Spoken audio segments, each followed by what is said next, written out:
Aaron, can you hear me? Yes, we can hear you, Rick. Thank you. Good evening, everyone. Welcome to the February 15th, 2023 Grants Pass City Council meeting. We start our meetings with a moment of silence, so please join me for that.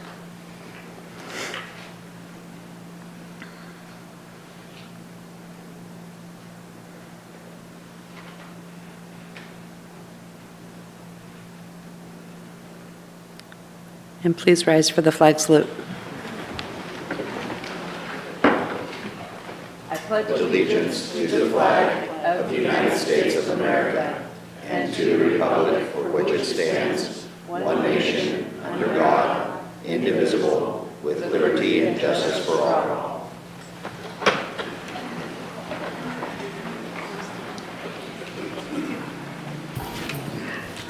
Okay, Valerie Lovelace and Rick Reicher are online tonight, and everybody else is here in the room, so everybody's present. And we will begin this meeting with a public hearing. At this time, I will open the public hearing to consider an ordinance amending the Transportation System Plan and the Comprehensive Community Development Plan. We will begin the hearing with the staff report, followed by public comment, and then the matter will be discussed and acted upon by the council.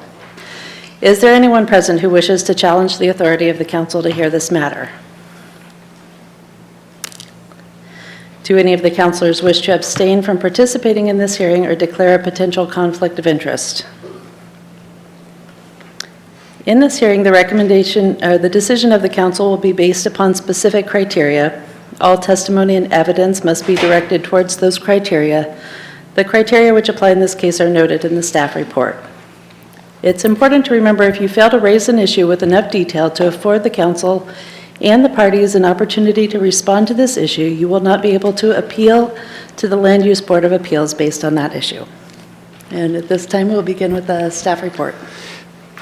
Yeah, Mayor, Council, since this is the first time that our new principal planner, planning manager has presented to you, I just wanted to quickly introduce Mark Trinidad. He's been on board with the city a couple of months now and came to us from both Arizona and California background with lots of great planning background and experience. So it's a tag team tonight. He's gonna open up this first public hearing with some comments, and then we also have Wade Elliott with Public Works who will add on some other technical detail. Thanks. Welcome, Mark. Thank you, Mayor, members of the City Council. A summary of this item before you is consideration of approval of amendment to the city's or Grants Pass Transportation System Plan, or TSP, into the city's comprehensive plan. Relationship to this council goals, this action relates to council goal facilitate manageable growth.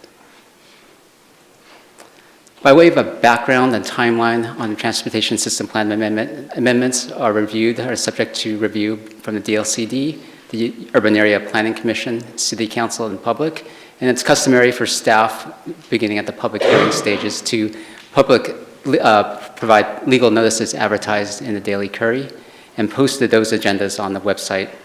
And in fact, on the city's website, Agenda Center, public can also be notified if they sign up for information that they're interested in when those items come up. In terms of a timeline, the City Council reviewed the TSP amendment back in May of last year, and most recently on November 21st of last year. And the first public hearing was in front of the Urban Area Planning Commission on January 11th, where the Planning Commission voted unanimously to recommend approval of the TSP amendment. And that brings us full forward to today's public hearing to City Council for the TSP amendment. What's by way of a reminder, what's already in the TSP includes the US 199 Expressway Plan. The Highway 199 would transition from 4 to 6 lanes at Dallow Road with a dedicated right turn lane on Dallow Road. The Allen Creek and Highway 199 intersection would feature more lanes to accommodate more traffic circulation. And Redwood Avenue would be shifted approximately 250 feet north at the intersection of Allen Creek Road to accommodate, again, more vehicle queuing. Although although at this time ODOT indicated that the project likely would not be needed if the Dallow Road improvements were adopted, and I'll speak to that to the next slide. The existing signal at Highway 199 and Redwood Avenue would be eliminated, requiring traffic to utilize Allen Creek Road intersection or Dallow Road. So what we're considering in this TSP amendment are Dallow Road improvements, which includes additional turn lanes will be installed on Dallow Road at both Redwood Highway and Redwood Avenue intersections to handle the additional traffic load resulting from the elimination of Fairgrounds intersection. And additionally, a right-of-way will be needed to acquire at both these intersections to accommodate the additional turn lane. And this is a better picture of what we're talking about. This is the intersection of Dallow Road and 199. You can see on 199, the east-west additional 3 lanes and the dedicated right turn lane from Dallow Road. What's hatched marked in red are the additional right-of-ways needed to expand or to lengthen Dallow Road at this intersection. By doing so, by adopting these Dallow Road improvements, ODOT has agreed or will provide the full funding for these Dallow Road improvements. So with this TSP adoption, these will be fully funded. And this essentially, the widening of Dallow Road and the US 199 corridor will be moved up to Tier 1, basically, and that will be fully funded by the state and be taken off the requirements from the city. And the Redwood Avenue realignment project was moved from Tier 1 to Tier 2. Additional effects on the TSP amendment include releasing certain pedestrian and bike improvements from Tier 2 to Tier 1. And other changes, the city recently completed its Safe Routes to School plan this year, and with the adoption of this TSP amendment, the Safe Route to Schools plan will be formally adopted into the TSP, which would open up additional funding from the state to include enhancements around the 1 mile radius from the existing public schools. With that, the call to action in terms of cost implication, there are none to this transportation system plan amendment. The action date, since this is a legislative decision, we're not bound by the 120-day timeline. And alternatives would be approve the application as recommended by the Planning Commission, approve the request with revisions, or postpone the matter. And the potential motion is before you as drafted. At this time, I'll certainly that concludes staff's report, and Wade and I are happy to answer any questions. Thank you. Council, do you have questions? Vanessa? I did have a question about the affected area of the widening project. I believe on the amendment it displays it at 750 feet, but we only saw a portion of Dowell Road, so I was wondering how far into Dowell that would encroach. Defer that to Wade. Good evening, Mayor and Council. It goes approximately 350 feet from each intersection, both the Redwood Avenue and Redwood Highway. Combined 700. So after about 300, maybe 250, it starts tapering back down to the original alignment. So in the middle of Dowell Road, although it's a short section, nothing will change. Thank you. Rob? Can you define Tier 1, Tier 2, and Tier 3? Absolutely. So Tier 1 is the fiscally constrained list. So that takes our 20-year transportation planning horizon, takes all the money that we know we're going to get through the street utility, projected gas tax, and any other miscellaneous funds like through the Middle Road Metropolitan Planning Organization, where they have the surface transportation block grant funding as well as congestion mitigation air quality. So we take an estimate of all those things projected over 20 years, and that amount of money is what we should be able to fund with capital projects. So that's the Tier 1 list. And then Tier 2 is the 125% list. So that would mean these are wish list projects, but they're within striking distance if we were to receive an outside grant to do the work. And then Tier 3 are wish list ones. So they're really important. We would love to do them. Things like the 4th Bridge, but if the 4th Bridge has a price tag of $50 million, well, that blows our 20 year plan out of the water. So it's important to have them in the plan so that we can plan for them, and when development happens, we can try to secure right-of-way for those projects, but they're not funded. So by moving the Redwood Avenue realignment project out of Tier 1 into Tier 2, it still is in the plan, should it be necessary when they do more traffic studies, but it freed up more money within that 20-year horizon to move up some important bike and ped projects like M Street at 4th and 5th. So whether or not something is Tier 1, does that have anything to do with how ODOT views whether or not they want to fund it for us or not? How is it determined? How is ODOT determining which one of these projects they're willing to pick up? It's not real important as long as it's in our plan, although it's important, I think, to have it in Tier 1. If it's important to us, it's important to them, one of those things. But it's in our plan, even if it was a Tier 3, shows that, they could still get the money should it be put into the STIP at the statewide level. But I think it's important that things that are important to us are Tier 1, and so the state sees them as important. Valerie. Can you hear me? Yes. Okay, my question was kind of the same thing that Rob was saying about when I read through this, that ODOT had agreed to use state or federal funding to help this happen as part of their 199 expressway.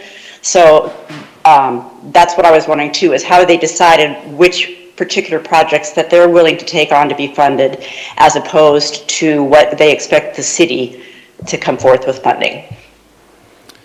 I would say that in general, any roadways that are under city jurisdiction are going to need to be funded by city resources. So things like the US 199 and the important side roads and intersections that affect the transportation on their highways are projects that are likely to be funded by ODOT. Okay, and does this changing and this Dowell Road change, does it interfere with any way with the future building of the fourth bridge? No, not at all. In fact, likely it would be helpful and needed if we were to put the fourth bridge across, because it would create or generate a lot more traffic in that area. And so this basically is all about the circular traffic that goes coming in and going out as well, and circulating that traffic over a longer distance. Is that basically kind of trying to complete the project that started, I think it started in 2008. Is that when the other part of Highway 199 was done out by the college? When was that part done? That was one phase, wasn't it? I'm not sure. The years kind of run together. It was a while ago. Okay, I know. Okay, it was a while ago. And I know that was a phase, and that this was the final phase, and then it kind of stopped. And so now it's just kind of coming back and changing a little bit. So I was just, but the whole idea is the same thing, is about the in and out circulation as growth out there happens. Absolutely. And also ODOT is planning to add some additional travel lanes on US 199, which will help alleviate some of the congestion at their major intersections. Okay, so is it my understanding that they are also adding, kind of taking this between Tussey Lane, that they will widen that, which is where the real bottleneck is right now, that will become widened as well? Yeah, I think in practicality, if this project, if Dowell Road or the US 199 Expressway plan were to actually be done, it would be one really large project, and ODOT would reach out to the state or wherever they're going to get a large sum of money from, and it would all happen at once. Okay, all right, thank you. Thank you. Vanessa. It's mentioned that the Redwood Avenue realignment project will be moved because of the traffic analysis. Is this one that was done last year? That's correct. Yes, it was. Okay.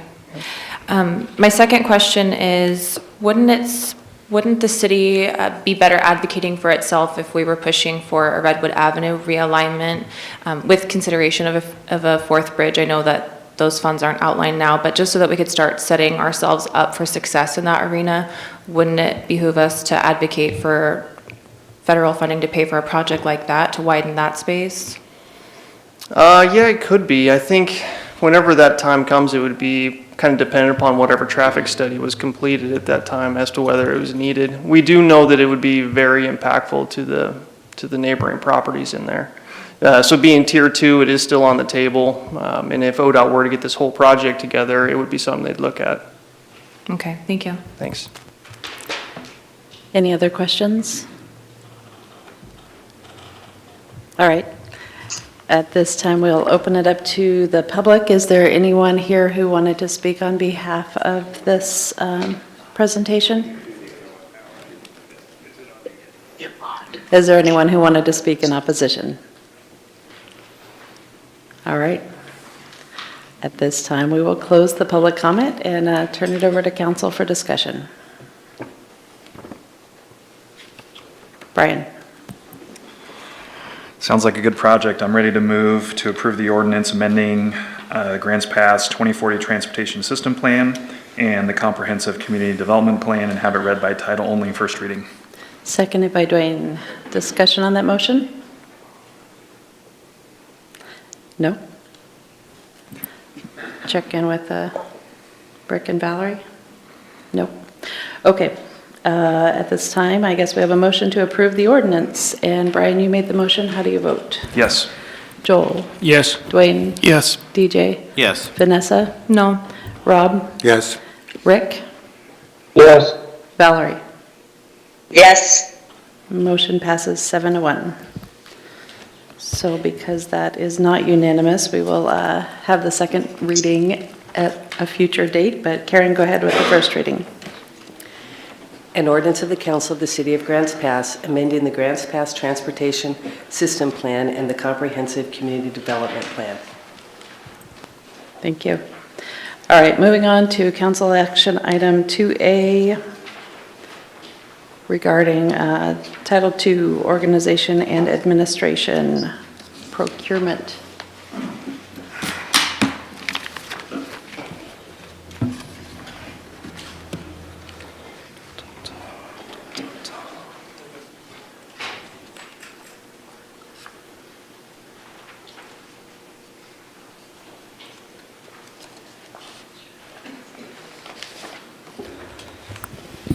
Good evening, Mayor and Council. So tonight I'm going to talk about what's something that come up in strategic planning, which was the city manager's purchasing authority. There's some Oregon revised statutes that I'll go through, and there's some revisions to the Grants Pass Municipal Code. And there's a comparison as well to some of the Oregon cities. And then our relationship to council goals, provide cooperative shared leadership involving council, staff, and community. So again, a little bit of the background through the strategic planning process. There was a mention of gaining efficiencies of council's time by increasing the city manager's procurement authority from 50,000 to 100,000. Staff mentioned that this could be done and would bring it to a future business meeting, which is today. The main ORS that we're looking at is ORS 279B, intermediate procurement. This talks about a contracting agency may award procurement of goods and services that exceed 10,000, but does not exceed 150. Now, I will stop there as far as the state's rules are guidelines. If you do not have your own purchasing and procurement policy, we do, which is why the current level is set at 50 and is in municipal code, which ORS 279A there that is mentioned, that allows for us to make our own rules that are outside the state. However, if you don't have rules yourself, you have to follow the state's guideline. So what you'll see in some of these other cities, that they're just going to align themselves with what the state's rules say to get them to 150,000, but not everybody follows that. And in this intermediate procurement, you have to have at least three written quotes. And if there aren't 3 written quotes, you can take the lesser. As a throw-in to the amendment to the municipal code, there's small procurement as well, that a contracting agency may award a procurement of goods and services that does not exceed 10,000 in any manner and contracting agency deems practical or convenient. Our current one is set at 5,000, and we require verbal quotes. So verbal quotes are kind of a thing of the past when people used to call to see what their number was as far as what they were going to be purchasing. Anymore, we should be requiring written to prove documentation, and emails are pretty prevalent these days.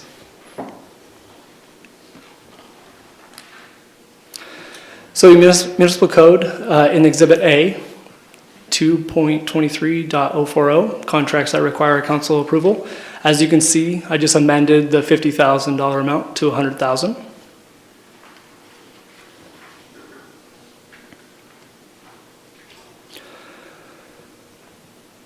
2.23.100, contracts exempting from formal bidding. I removed the 5,000 to 10,000 amount, which just requires a verbal confirmation.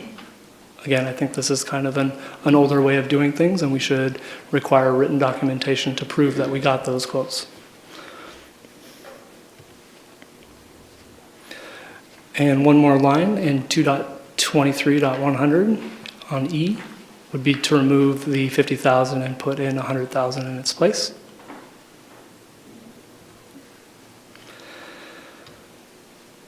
Here's a smattering of other cities, approximately our size to City of Grants Pass, as well as I tried to include some of the local cities, including Medford, which is quite larger. You can see it's all across the board.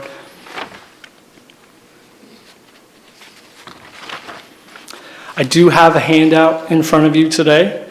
This was data we were able to pull from the system for the first 6 months of this fiscal year. And there are 38 total items that go from 50,000 to 150,000. I only gave you the 100 to 150,000 if you wanted to consider going to the same level as the ORS. But from 50,000 to 100,000, there were 5 contracts in the system entered. And there were only another 20 invoices from 50 to 100,000 that came to council.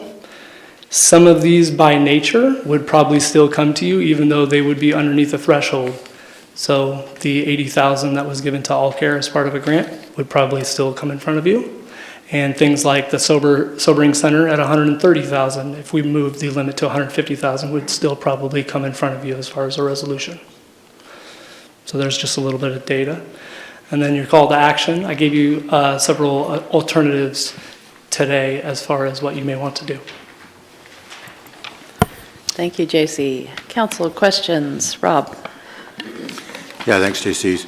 So on the list you provided, between 50 and 100,000, on September 20th, there's 2 entries to the same entity, one for 62,000, the other one for 74,000. So while they would both be, potentially be able to be done without pre-approval, because they'd both be under 100,000, the total there on the same day was 136.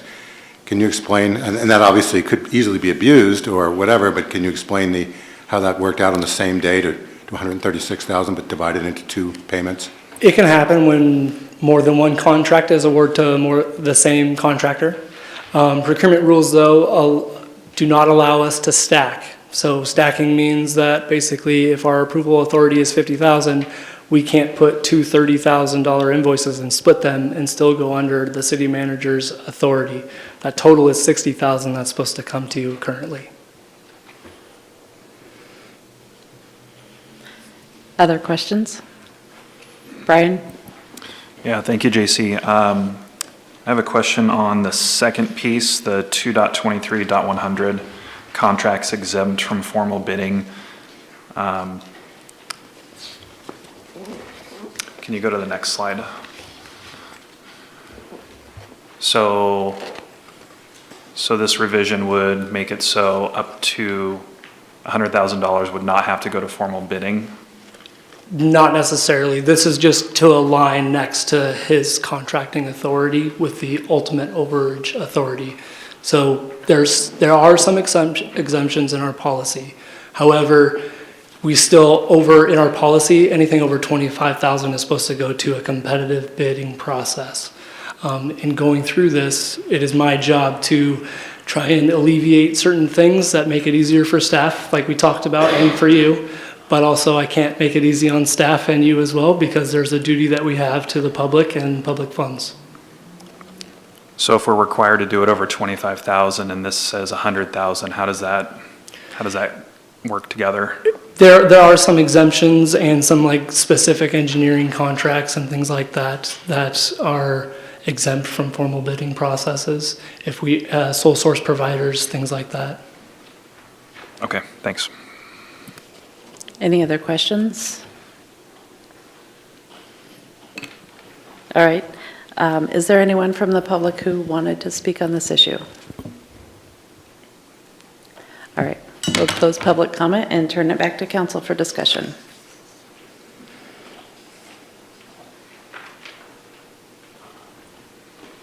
Joel? Well, it's my understanding that the decision to purchase something is done through our budget process, and that doesn't change. And the decision then if it's a controversial one or whatever, it needs to come before council. This only involves the actual gathering of bids and award. And so it seems to me like it's a no-brainer in terms of saving council time and accounting for inflation. I don't know when the $50,000 award or limit went in, but I'm sure it was several years ago, probably at least 10 years ago. Yeah, and so since then, inflation has caught up with us. So, given the extreme, I don't want to have you folks sit here and watch us purchase of toilet paper. But not that $10,000 that's a lot of toilet paper, but maybe not. I don't know these days. So I'm gonna vote in favor of it just in terms of efficiency, and I don't think that it misdirects or undermines the role of the council. Would you like to make a motion? She's making me do my homework, which is good. Okay, so I make a motion to adopt the ordinance revising Grants Pass Municipal Code Title II, Organization and Administration, Chapter 2.23, Procurement. Seconded by Dwayne and Valerie. Go ahead.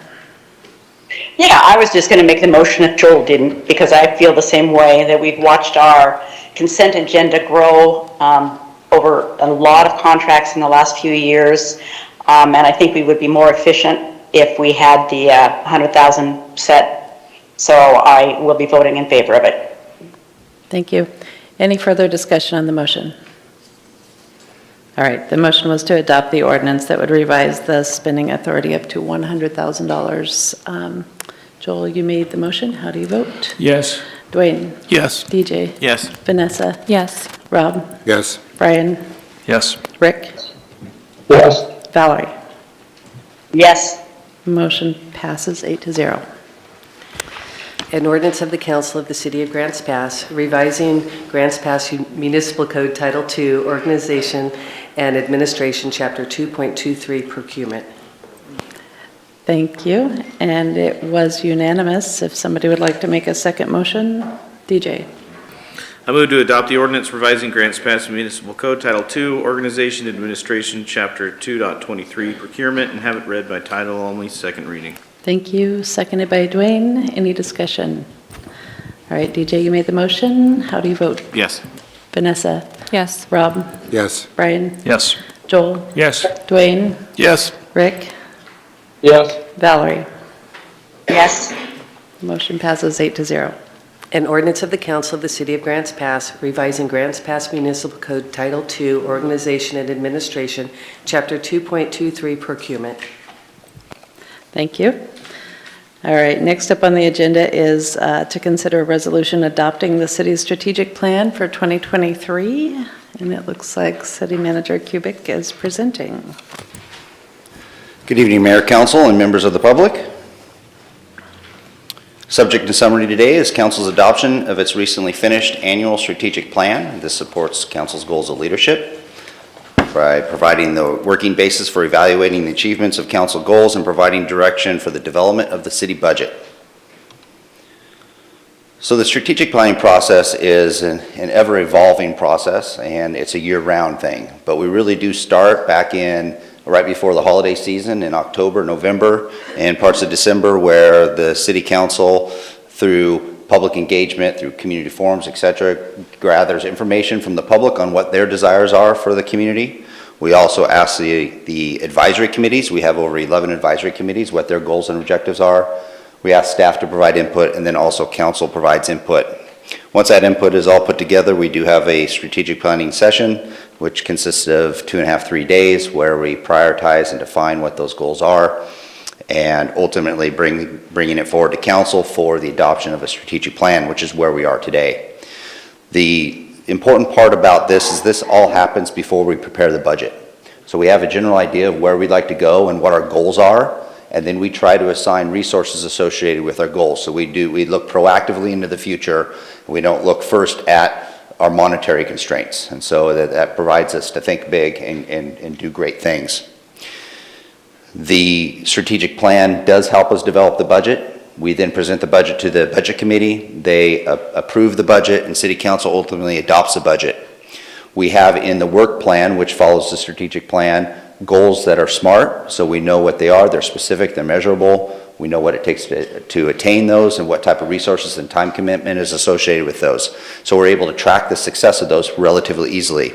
And we monitor and celebrate those successes, and then we start the process again. So that's something that we do on an annual basis. So out of strategic planning, we have 5 primary goals. They're up on the screen, which is enhance community safety, provide cooperative shared leadership involving council, staff, and the community, encouraging economic opportunities, and facilitate sustainable manageable growth, and maintain, operate, and expand our infrastructure to meet community needs.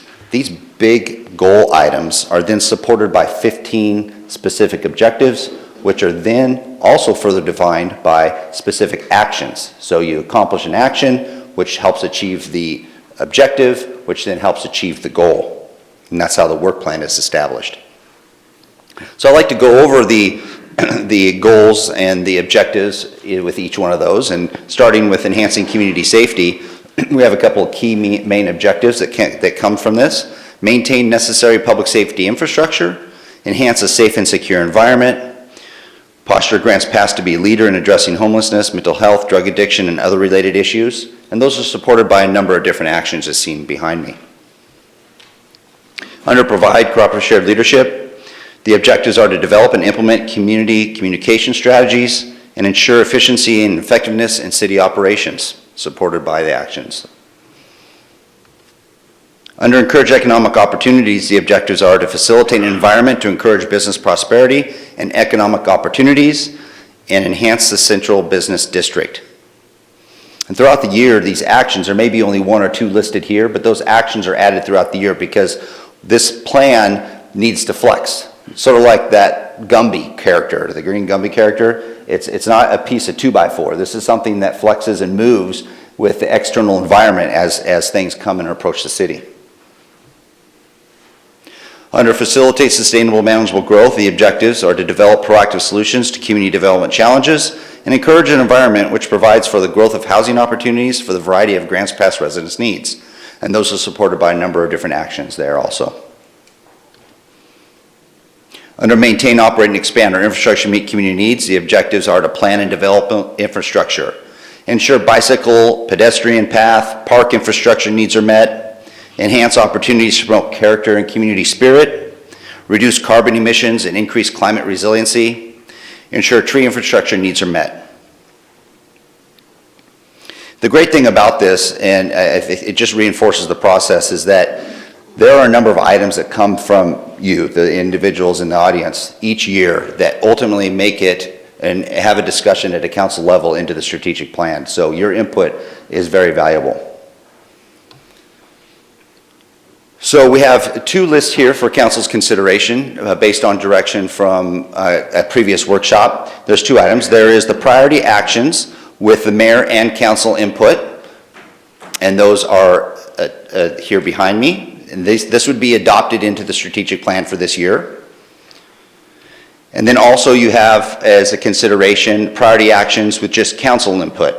And you see there's 3 items there that would be struck out if the mayor input was not included. Those 2 items are for your consideration for the adoption of the strategic plan this year. So call to action, you've got a cost implication, which is really it's associated with the strategic plan we'll be reviewing and establishing through the budget process, because there's a number of things that either have hard or soft costs, hard dollars or actually staff resources to accomplish. Your call to action is to adopt the strategic plan, modify per council's direction before adoption, or take no action. Call to action date is scheduled for today's meeting, and it is council's discretion. However, the strategic plan adoption should take place before budgeting, and we are starting the budget process in February and March. So a potential motion is to move to adopt City Council's strategic plan representing mayor and council's or council's priorities. With that, Mayor, I turn it over to you. Thanks, Aaron. Council, do you have questions for Aaron? Vanessa? Thank you, Aaron. Can you explain how long the mayor has been participating in this process? We've been doing the process, we've been doing strategic planning for quite a while, but I'm familiar with the past 10 years process, and the mayor's participated in the process during that time. Thank you. Other questions, Joel? So, Aaron, it's been my impression that the strategic planning process is a tool that we use to focus our efforts as we move forward. As we go throughout, if there's grants or other things that come up, that doesn't preclude the council considering those to invest those monies wisely in our community. Is that correct? That is correct. I think what you're asking is the Gumby analogy that I used earlier. The strategic plan is not a 2x4. It's flexible. It's sort of rubbery. It's got good structure that's solid, but it does move. Other questions? Aaron, are you aware of any discussion that took place this year prior to strategic planning or during strategic planning regarding the mayor's participation not counting in the process? No. All right. And could you just go back and please read the 3 items that would be eliminated if the mayor didn't participate in this process? Certainly. The 3 would be facilitate homeless shelter site, explore unhoused vehicle program, support and encourage the development of 225 units of housing per year commensurate with the income and size of Grants Pass households. Thank you. Any other questions? All right, this is a council action item, so members of the public are allowed to speak. If you would like to speak on this issue, please step forward, state your name and whether or not you are a city resident, and you have 3 minutes. When the yellow light goes off, you have 30 seconds left, and when the red light goes off, please wrap up quickly so I don't have to cut you off. Thank you. Okay, good evening. My name is Rick Flora. I live in Colonial Valley. Homelessness and housing are issues that affect our country, our state, our county, and our city. Indeed, both are serious problems here in Grants Pass. I'd like to call attention to a few issues listed on pages 191 and 192 of your member packet concerning the City Council's 2023 strategic plan. In the first paragraph of the background section, it says, prior to strategic planning, Council expressed a desire to incorporate the goals of the community in their decision-making process. An important part of strategic planning process is public input. In the last paragraph, it says, historically, the mayor has been part of the prioritization process. Council requested to review the prioritization process and objections and actions with and without the mayor's input after the prioritization process. On the next page, there's 2 plans. One, Exhibit 1 has 14 points in it. Exhibit A is the plan without the mayor's input, and 3 of those points have been eliminated. Facilitate homeless shelter site, explore on-house vehicle programs, and support and encourage the development of 225 units of housing per year, commensurate with the incomes and sizes of the Grants Pass households. My questions are these. Why would the City Council not want to consider the mayor's opinion? She's an elected official just like the rest of you. Historically, the mayor has had a say in this process. Is it because her opinion differs from your own? What if one or more of you were discounted because others in your group didn't want to hear your opinion? Why do you wish to do nothing to help solve the homeless problems that we have here in Grants Pass? Regardless of whether or not you care about these people, we do have an injunction that requires you to let them camp in our parks until you come up with adequate shelter for them. Wouldn't you like to see clean, safe parks free of homeless camps, trash, drugs, and human excrement that seem to accompany them? Why do you not want to support and encourage affordable housing in Grants Pass? One of the very real effects of lack of affordable housing is that we have more people without housing, couch surfing, living in their cars, living on the streets, increasing the problem that you don't want to deal with, homelessness. I urge you to vote for the strategic plan outlined in Exhibit 1, not that outlined in Exhibit A. We need affordable housing, and we need to get this injunction removed so we can clean up our parks. And at the same time, you would be demonstrating that you care about all the citizens of Grants Pass. Thank you. Please refrain from, please hold your applause. We don't allow applause and outbursts. Is there anyone else who wanted to speak? Good evening. My name is Julie Hartford, and I live here in the city of Grants Pass. When I joined the PATH Task Force, which is Partners Assisting the Homeless, I had people tell me that the city council doesn't care about homeless, and I didn't believe it. I said, you can't care about Grants Pass and not care about the homeless. You can't go anywhere in this town without seeing them. I'm here this evening to encourage you to stick with the priorities that were voted for in the strategic planning workshop, including Mayor Sarah Bristol's votes and input. First, I would like to say that Sarah was elected to represent our city as the leader of this city. The mayor's priorities have always been part of the strategic planning process from as long as we've been able to look back. I cannot imagine as a voter a valid reason why you would want to exclude her from this process. The only reason I can see why members of the council would want to keep the mayor's priorities out of the process is that there may be some of you who are afraid to be held accountable to the voters for the following priorities: facilitating a homeless shelter, exploring an unhoused vehicle program, and supporting and encouraging development of affordable housing. I would like to suggest to you that the homelessness crisis in Grants Pass is not going away. Homelessness is having a huge impact on the residents of the city in their feelings of safety. It affects tourism. It affects our downtown businesses. It's certainly of grave concern to those who are experiencing it and who are close to experiencing it. Affordable housing is difficult to find in Grants Pass. Homelessness is the biggest problem in Grants Pass, side by side with safety. I would encourage you for voting to keep it in the strategic plan rather than ignoring it, and I would encourage you to include Mayor Bristol in your consideration for voting on this. Thank you. Is there anyone else? Hi, my name is Mike Pelfrey. Excuse me. I'm a Grants Pass resident, city resident. I would like to say that, first of all, there's 8 counselors that have had the opportunity to meet and discuss this strategic plan. So you have 8 people that voted on what they felt was important in this criteria.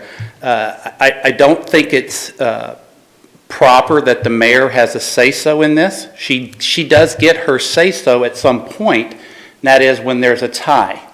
But until then, it's up to the city councilors that we did in fact elect to make these choices for our city. I don't think there's a city councilor sitting at this table or at home watching or listening that doesn't care about homelessness. We've tried, with the mayor's input and with this city council, many times to try to put something in place. But guess what? The people showed up because you guys chose really bad locations. Think about all of the opportunities that you tried to put in an urban campground, and how many times did it get shot down? It got shot down because it wasn't the right fit. So just like Aaron alluded to, he mentioned Gumby. Well, just because it's not on that strategic plan doesn't mean that it's not something that's important to these city councilors. And me personally, again, if I would go by the charter, if it's not in writing, that's the rule, that's what we go by. If we have to go and, if I get in front of a judge and I've done something wrong, they're going to throw ordinances at me. They're going to throw all sorts of things that I personally have to abide by. So I empower the city council to do the same. Now, I'm going to add one more quick thing. Not long ago, I think it was the last city council meeting, one of the councilors mentioned a conflict of interest that perhaps maybe another city councilor had with what was happening in that particular session. You know, I've sat back as a voter and as a resident, and I've watched our local newspaper, which if you want to talk about a conflict of interest, we have a mayor and then we have her husband that is an editor. If you read the newspaper that we have, I personally call it the Scurrier. It's not a newspaper. It's a right-wing, or I should say a left-wing newspaper, and it's the mayor's views that you see in this paper all the time. So personally, I hope the council has enough strength and they go by what's in writing and make the right decision. Thank you. Is there anyone else? Please hold your applause. Is there anyone else who wanted to speak?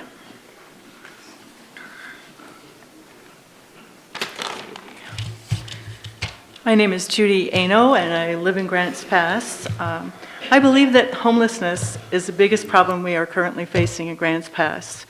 I realize and appreciate how much time and energy has already been spent exploring solutions, including suitable locations for homeless shelter and/or a campground. There have been some successes, but many other efforts have not worked out. However, I believe we still need to fight for solutions. There is much more work to do. Your priorities related to a homeless shelter, unhoused vehicle program, as well as affordable housing will go a long way towards addressing homelessness. I was thrilled to see these items on the strategic plan. Of these three priorities, I believe that a permanent low-barrier homeless shelter, ideally with an adjoined navigation center, should be at the top of the list. In short, I urge you to adopt the strategic plan priorities, which includes the mayor's participation in the prioritization process. Thank you. Is there anybody else? My name's Cheryl Eldridge. I'm a citizen of Grants Pass. And I echo a lot of what people have said, that I really do value the mayor's input in this procedure.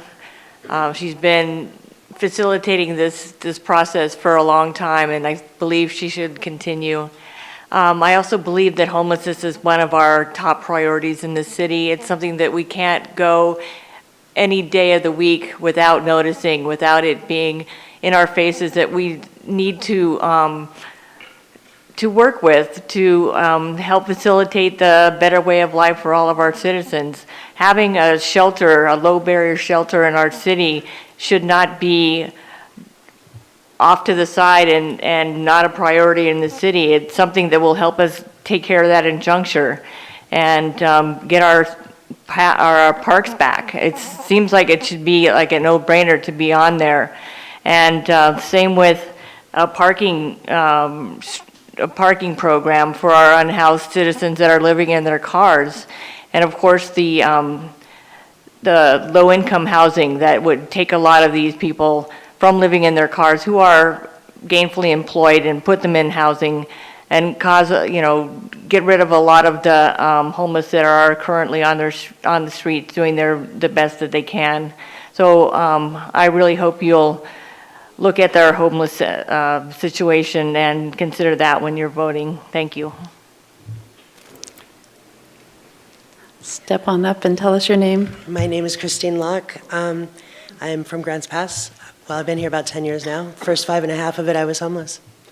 I was out there amongst them, you guys, and I can tell you firsthand that there's a lot going on out there. I personally am down in those trenches every day, trying to help, trying to keep them. Sorry, is that better? I'll bring it down to me. Okay. Sorry. But so I'm personally out there every day trying to, make their situation a little bit better if I can. And Mayor Bristol, I don't know much about this, personally, but I do know that you were voted in to help make these decisions, and I would encourage that she get a voice. Thank you. Somebody else?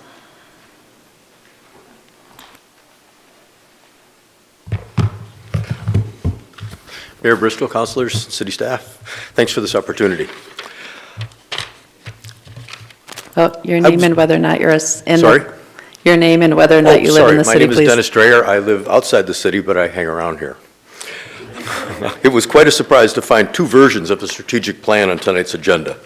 I attended the wrap-up of the strategic planning session and was pleased to find that issues regarding homelessness ranked very well. The January 24th edition of the Daily Courier reported that exploring opportunities to bolster mental health and addiction services ranked first, and facilitating a homeless shelter ranked second. The same article noted that facilitating a homeless shelter also ranked high, number 2, in 2022. 2 weeks ago, in what I personally consider a mighty quick and not particularly detailed process, Council voted to assign all the remaining funding available for this year's priority number 2 on the coming year's priority number 1, essentially closing the door on the ability to pursue shelter sites. Now, maybe I'm not that smart, but the issue before Council tonight seems like an attempt to change the rules after the game is over. The mayor is elected at large and received far more votes than any singular councilor. The mayor has traditionally participated in strategic planning sessions, as she did this year. To disregard the mayor's priorities seems an affront to the democratic process. Proposals to change the process of developing a strategic plan for next year should be on your agenda. But dissatisfaction with the outcome is not justification to overturn results. I urge you to vote to accept the plan as developed by all participants. I urge you to continue to work on solutions to the core issue of homelessness. People don't generally choose to be on the streets. Rather, they find themselves there due to any number of unfortunate circumstances. There are homeless people in our city, our county, and in countless cities and towns across the nation. There's frankly nowhere left for these people to move along to. Once a person is without shelter, their options become even more limited. There's little opportunity to pull oneself up by their bootstraps when you don't have a place to sleep or a proper bathroom to use. A solution will require a partnership of government entities, the city, state, and federal level, in concert with the larger community and with the nonprofit community. Please join us in this approach in a much more humanitarian way. Thanks for your time. Is there anybody else? Hi, my name is David Dapper, and I'm a citizen of Grants Pass. And I recently had a productive meeting with City Manager Kubik and Councilor King, who has an excellent idea for a place to put them. And I'm sorry, but we need to take back our parks. There's no good reason for them to be there if our children and our families cannot use them and enjoy them. The spot Councilor King spoke of out by Edgewater would be perfect, and it'd be easier to supervise them all in one place than it would be spread all over town. It's how many sex offenders are found out in our parks? Chief Hensman could tell you the answer, but do you want one of your children running by one of them? Our wives, what's the liability going to be if my wife or one of our children gets grabbed trying to enjoy a park? A lady just recently got grabbed up in a van at knife point. Is that how you want your families? What's the point in having parks? And I live right by Tussin Park, and I see every day. We've asked them, and most of them say they choose to live this way, really, and it's like the hippies in the 60s. They're young people that want to drop out of society, form their little communes, and take drugs. And we obviously made meth and heroin legal for them to help them out, so they come to die from other states. We need to take a spot like Councilor King said and set it aside for them and move them there and take back our parks for our families and our children. Anyway, thank you, but please think of them. All right, is there anyone else who wanted to speak? Please step up and state your name. Oh. Good evening, City Council. Can you hear me? Yes. Is that better? My name's Donna Wall. I live in Rogue River. I work in the city of Grants Pass. I'm the executive director of Deb Ministries.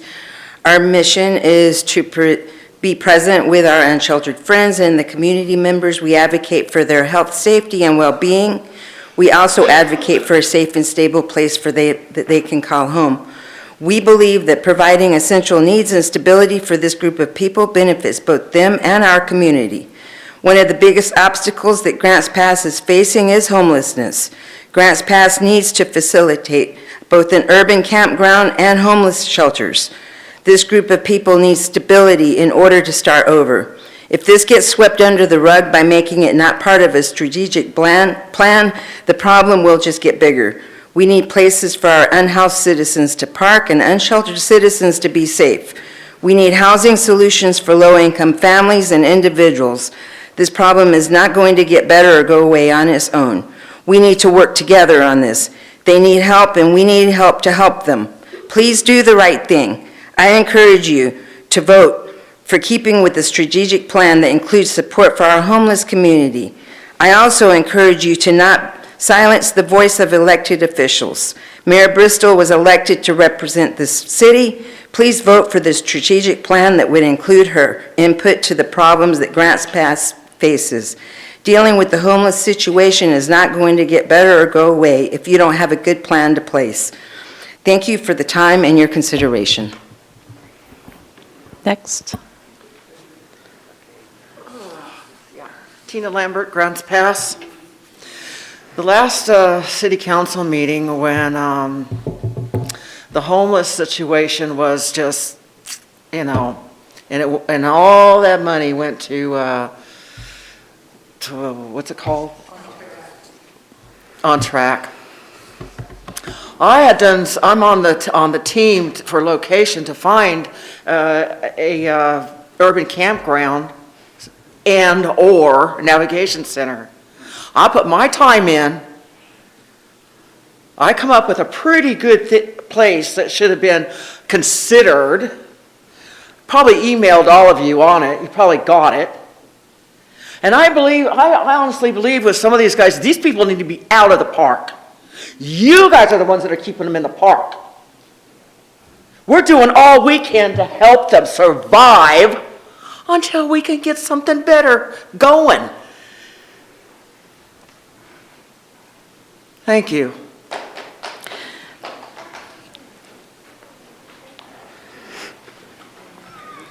Hi, my name is Nicole Prantonides. I've never spoken at a city council meeting before. My front yard is Riverside Park. 4 years ago, almost 4 years ago, I was very proud to call Riverside Park home. I'm a new homeowner. It's a big deal to be able to buy your first house. Unfortunately now, every day, I'm scared. I understand that these people need compassion, they need resources, they need somewhere better to go. There's extreme drug use.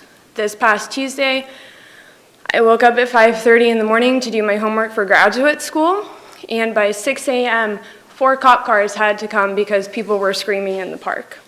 I can't take my dogs for a walk. I can't have my friends over to take their kids to the splash pad.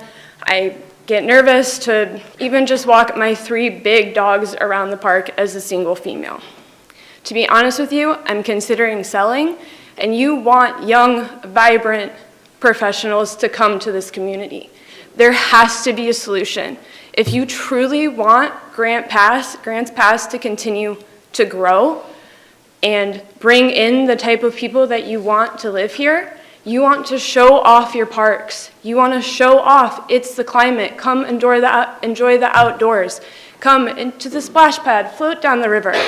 And everybody I tell who I live near Riverside Park looks at me sideways. What were you thinking? Do you feel safe there? How do you do it?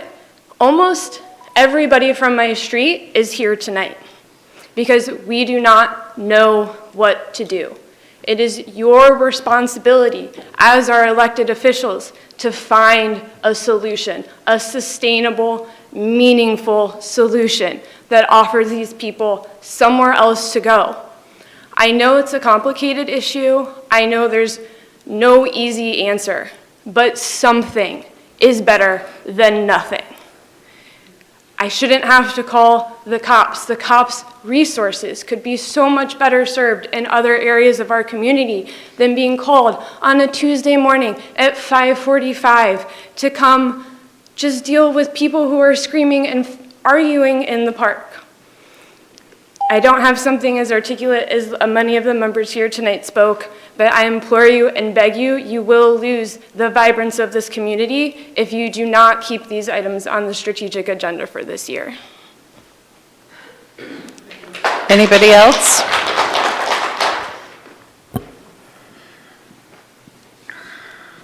Hi, Doug Walker. I'm a member. I live in Grants Pass. I wanted to encourage you all, councilors, to incorporate the mayor's vote so that the housing, the homeless, and the safe parking item, as well as the 225 housing units, which is kind of wonky, but that's wonky because of me and our committee. I think some of you know that. I'm on the housing committee. I think those items need to be on your strategic plan so that we hold ourselves accountable, so that we work towards solutions for both the homeless issue and ultimately the bigger issue, which is the housing crisis we have. And I think if we don't have those things on the strategic plan, I think we're going to not hold ourselves accountable for them. So I strongly encourage you to do that. As for what it sounds like, there's a second issue here, which is whether the mayor's vote should count in all of this. If that's a true issue, then this game, you've played this game, you've had your vote. I don't think it's time to change the rules once you've done that, but next year, if it's a real issue, then next year, figure out, talk amongst yourself and decide whether the mayor's vote should count then. But this time, it's sort of a done deed, and I think it's sort of childish to change the rules once you've already played that game. Anybody else who wanted to speak? Okay. Oh, one more coming.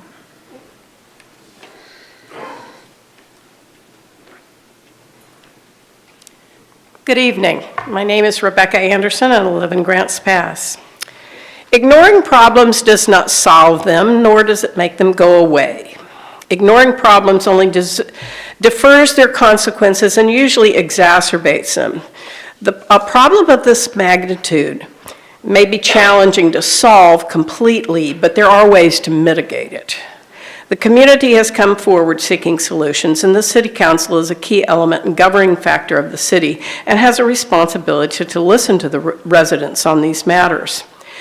The housing and homeless issues have profound impact on the entire community.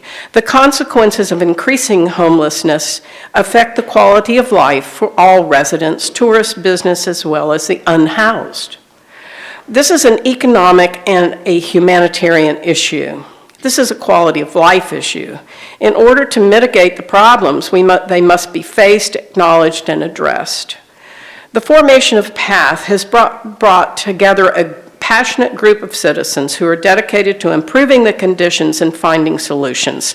The community does not expect the City Council to solve this alone. The people do expect the City Council to offer support. Solving large problems requires collaboration.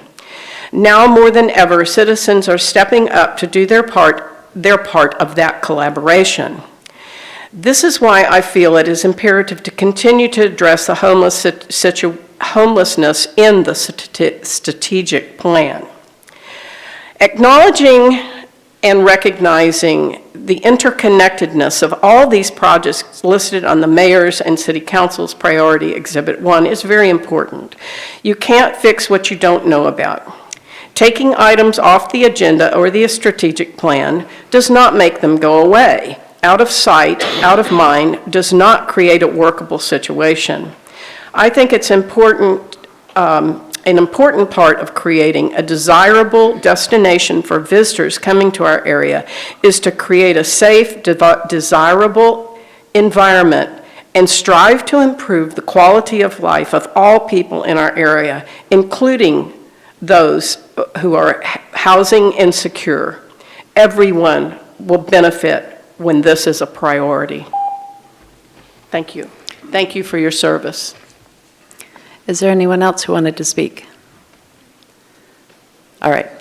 We will close public comment and turn this over to the council for discussion. And Rick and then Valerie. I believe I have a question for Aaron. Okay. A couple of weeks ago, we, the council, interviewed candidates for the Planning Commission. And during that interview process, the mayor asked each Planning Commission candidate, would they abide by the rules and regulations that they have to deal with. And all the candidates indicated, yes, they would abide by the rules. So when we look at the situation before us tonight, Aaron, can you restate the authority for the mayor to participate in this process? In regards to the vote, I realize we, the council, take input from the staff, we take input from the public, we take input from the mayor, but when it comes down to the actual vote, can you restate the authority that's designated, or what the rules actually say? So I think I understand your question, and I think you answered your question also, but it's in the council manager form of government, the council does provide direction and adopts policies. And so council ultimately has the ultimate authority to approve ordinances and resolutions. However, council also utilizes a number of different tools to get input from multiple different areas, including advisory committees, individuals, the mayor, and so I'm trying to think if that answers your question or not. No, the true question is, when we, the city council, adopt the strategic plan, is it designated that the mayor will be part of that process? As That's in the final. That's up to that's determined by council. Okay, thank you. Valerie?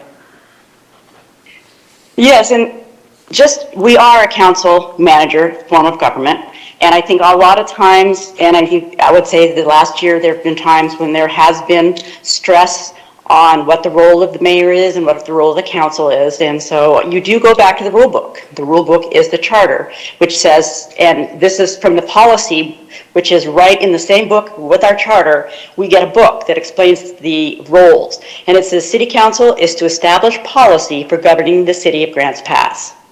The city council is the city's legislative and policy-making body. As a whole, the council is responsible for passage of ordinances and resolutions. Then it goes on and said, it establishes the vision for the city, sets goals, approves the city work plan, and approves the budget. So what you have to understand about this is that what is set as the vision and what are set as the goals is but basically sets what the staff time is spent on and what goes into our budget. Now, there's not a single person in our community that does not understand that homelessness is truly an issue. And I get that. For although many of you, I know you personally, that I'm listening to you speak, and I know it is a priority with myself as well.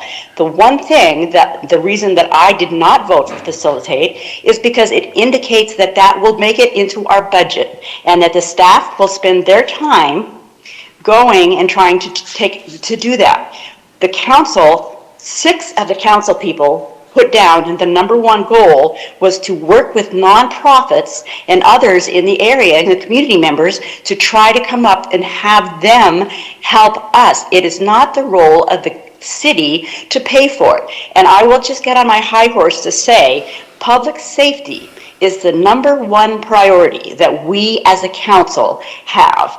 And our mayor did not vote for the strong public safety. They didn't vote for mental health and to get those sorts of things. 3 councilors, which is not a majority, and the mayor voted to put those 3 issues on. Never in my 9 years, and I think Rick will say the same thing in his 12 years, has there ever been a time when 3 councilors collaborated to get all of their points on certain things to override the majority of the council.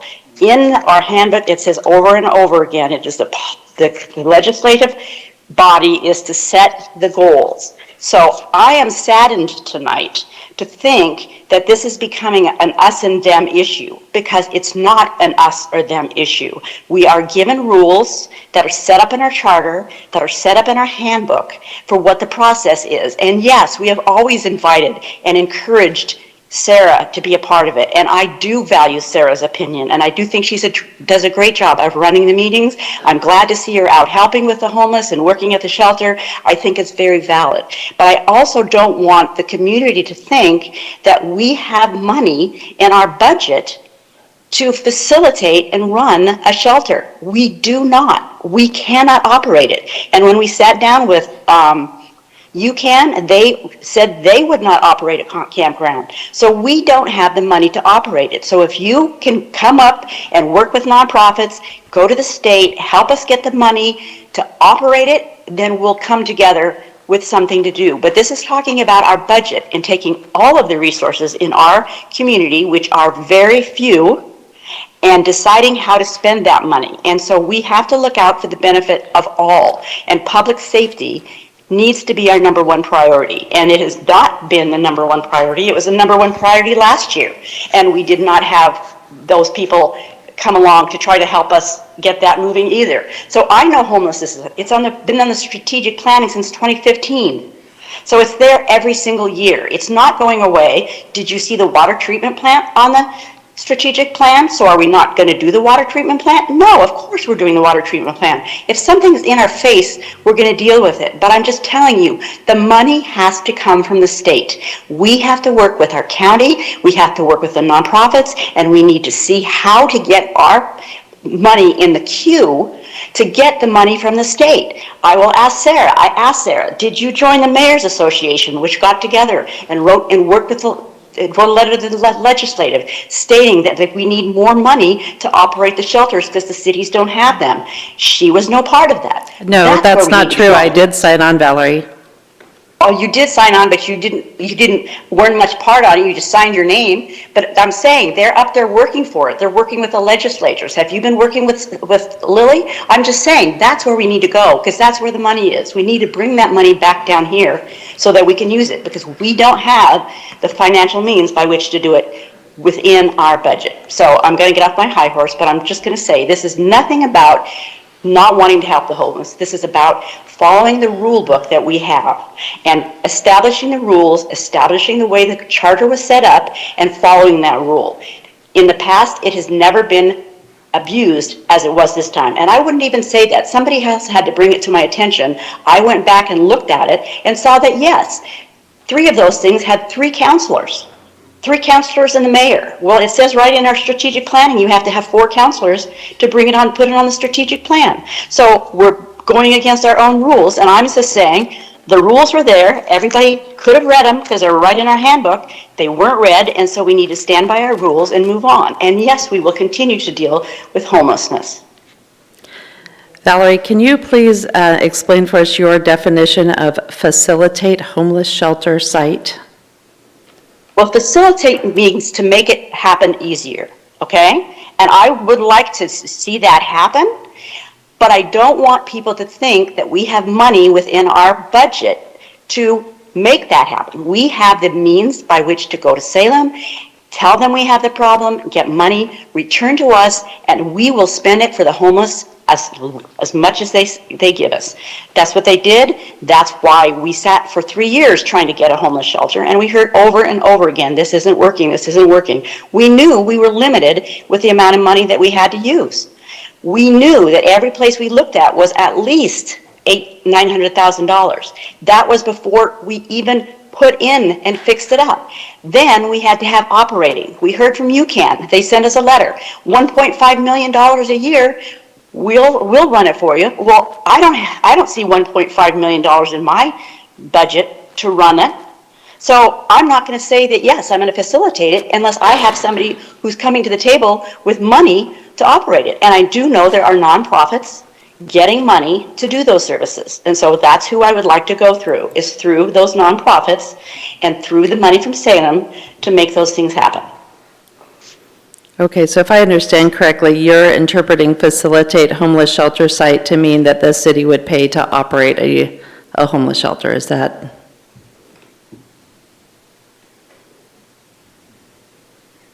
That is correct. Okay. Rob? Just real quick, and I don't necessarily like correcting a school teacher because they generally know more about definitions than I do, but in the Cambridge English Dictionary, facilitate means to help people deal with a process or reach an agreement or solution without getting directly involved in the process.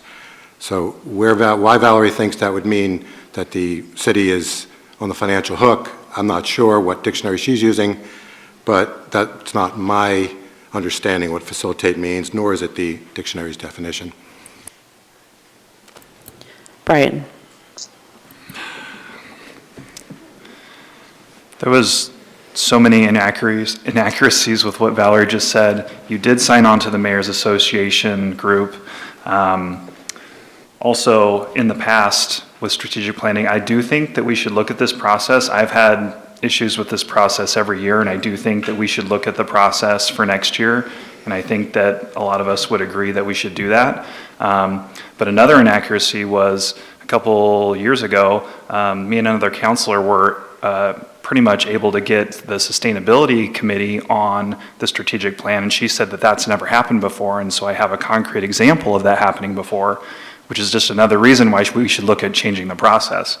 And then with regards to the term facilitate homeless shelter site, we specifically reworded that at strategic planning so it would be a broader definition to help address the homeless issue. And I have had a conversation with Valerie since then because she has this misunderstanding of the word facilitate, and she thought it meant that I meant that the city would be paying for the operations of a shelter by using the word facilitate. And I've already corrected her on that. I've already told her that was not what I meant, and that's, no one reading that would think that that's what that means. So for her to keep bringing that up, it doesn't even make sense. I don't know why she's doing that, but for this saying facilitate homeless shelter site, that doesn't mean that we're paying for the operations of a homeless shelter site, and I have no idea why someone would even jump to that conclusion. I'll just keep going. I can't believe that we're debating changing the priorities that we've set this year after the fact. We went through the entire process. Anyone up here had an opportunity to bring that up beforehand, during the process, and then we go through the whole thing, we complete it, and then after the vote, apparently some councilors were not happy with the outcome, and now they're crying foul. Now the mayor needs to be excluded because they didn't like how the priorities came out, which is BS.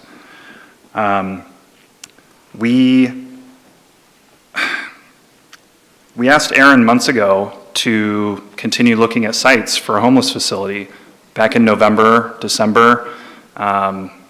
He was supposed to come back to us with sites, and he hasn't. I haven't seen anything. I don't know why. But that's very frustrating because this has been a top priority for council for years. Valerie said since 2015.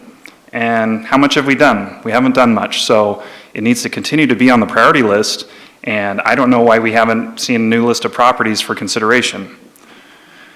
And the last thing I'll say is, how are we expected to take our parks back if we're not going to take any action on the homeless issue?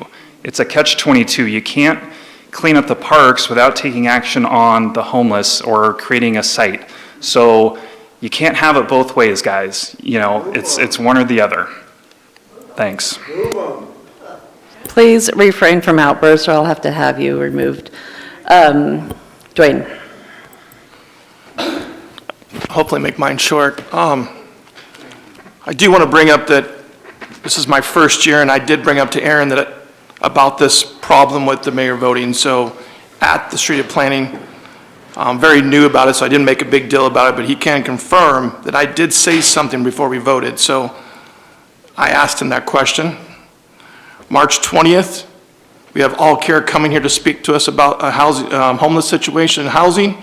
So even though if it doesn't make it on the list, we're still talking about it on March 20th for some reason. So to say it doesn't make it on the list, we're not going to talk about it. Obviously, it's on the agenda list for March 20th.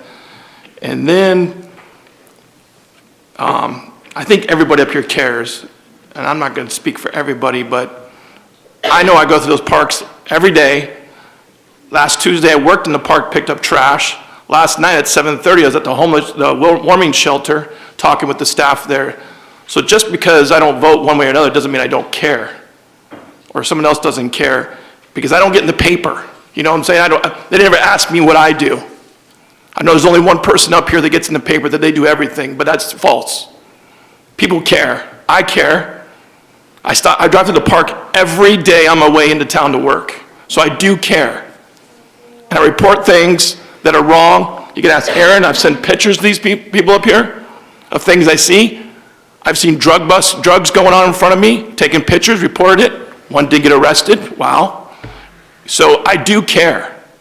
I report things that I see wrong, and I do care about people. Maybe I have a different way of caring. Maybe I don't think the same way exactly how to enable people. I want to give a hand up, not a handout, but it doesn't mean I don't care. So I think the caring, we're all a little bit different about caring and how we want things solved. So, and I've talked to other people, and we just don't see eye to eye on all our reasons. So I just think our caring's a little bit different. I'll just make it short. Thank you.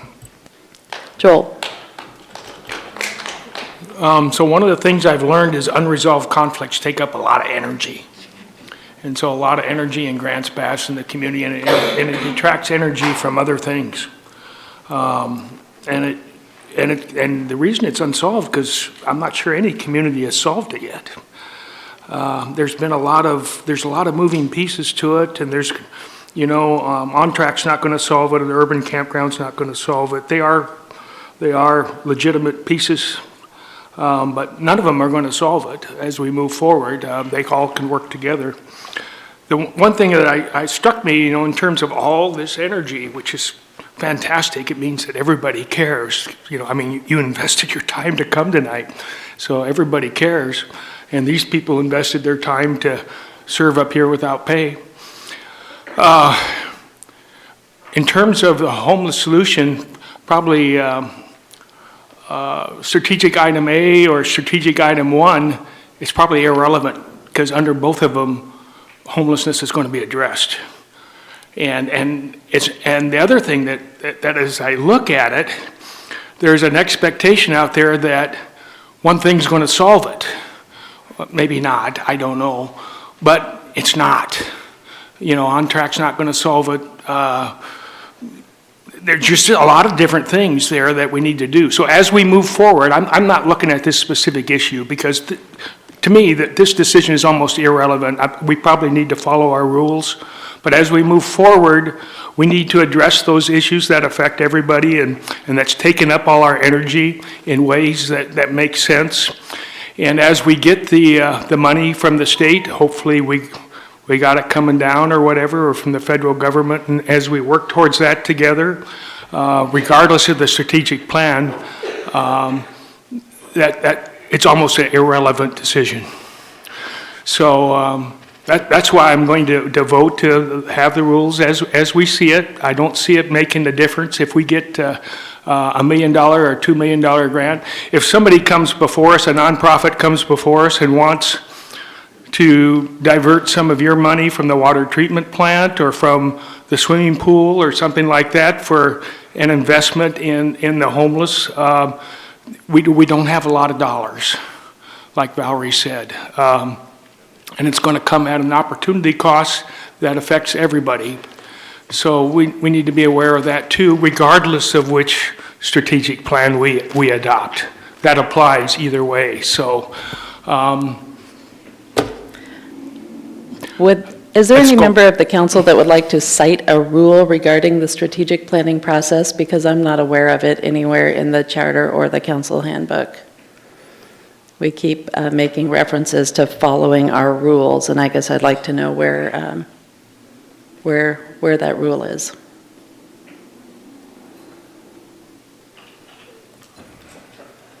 Valerie, you recited something for us. Can you repeat that? Yes, I'm trying to unmute myself, sorry. Yeah, if you go into there's several parts in the rule book.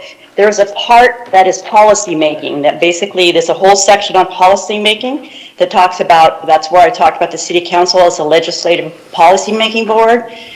The decision, let's see, policy is established by a majority vote of the city council. While individual members may disagree with the decision of the majority, a decision of the majority does bind the city council to a course of action. It is the city manager's responsibility to ensure the policy of the council is implemented. So that's where you're talking about decision of the majority of the council. It goes on, communicating a clear issue and establishing attainable, clearly defined, measurable goals, assist the city manager and staff in achieving those goals. Each year, the city council meets in a series of goal-setting meetings where the city's goals are reviewed and updated. The goal-setting process is a critical element in determining the short and long-term direction of the city. The adopted goals serve as a constant standard in preparing the work plan. The goals and work plan also serve as the basis for developing the budget. So that's what, and then it goes on, it does talk about the policy making what to do, and the administration does how to do it. So the city presents the council's vision and their adopted goals to the council chambers online and in the adopted city budget. So it leads directly to the budget. There's a council vision and goals page. The most significant action of the council is the creation of the vision and the goals for the city. These actions are the foundations for the work of the council and will be addressed over the year. The vision and goals are developed during this annual strategic planning session. This is generally a 3-day event for the mayor, council, and staff. Strategic planning, as all other council meetings, is open to the public. Based on the goals, the staff prepares a draft work plan that is a list of specific actions to be taken over the next year or two. This work plan is presented for review and adoption. Based on that work plan, the staff prepares a recommended budget for the next year.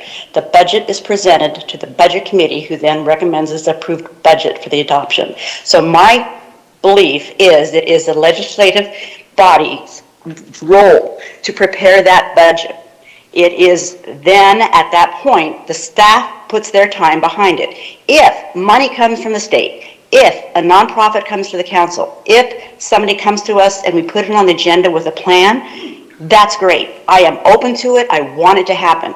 But I am saying that that budget and where I want my staff time to be spent, because that is the soft costs, needs to be done for the benefit of the majority. And I would say if I were to go out to the majority of people and ask them what was the most important thing, and I've heard that over and over tonight, it is public safety. Public safety. And that, to me, is going to come before putting in shelter. Because right now, our public safety is totally strung with no money. So it's just something that we tried to address last year. Obviously, it didn't pass.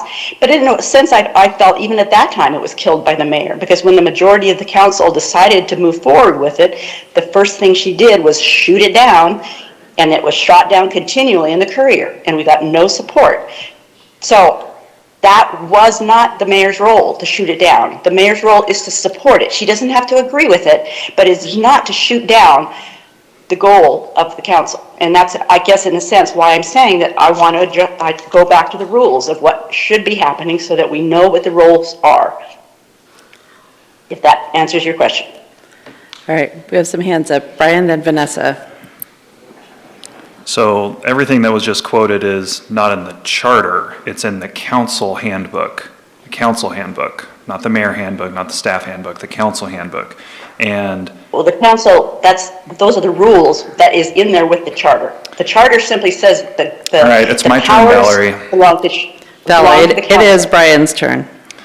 So it does reference the legislative body and policy. However, strategic planning is neither of those. Strategic planning is a self-created process where we don't make policy and we set direction and priorities for the year. There's no votes that happen. There's no policy being made. It's a process that the city manager created. It's essentially a 3-day retreat at the police station where we set the priorities for the year. So everything that was cited is irrelevant regarding strategic planning because we're not making policy and we're not voting at that point. We're just setting the priorities for the year. And as long as Aaron has been city manager, and even probably before that, the mayor has participated in this process. Vanessa. Where do I even start? I would like to say in 2022, we adopted our strategic plan, and in there, we did adopt verbiage around facilitating development of low-income housing. So I would like to share with the council, we're now on the hook for hundreds of millions of dollars of local development. So just so they're aware with that definition of facilitation. So I would believe that in that sense, if that wasn't previously acknowledged as being an issue. This council says a lot, but I think actions speak a lot louder than words, and this council can say that they care about homelessness, but twice in this month, we've acted in a way that says we don't. So I think that that should be, that should sit with the community more than what anyone has to say, is how people, how individuals and how the majority is acting. I think that that's much more important than anything that anyone can say.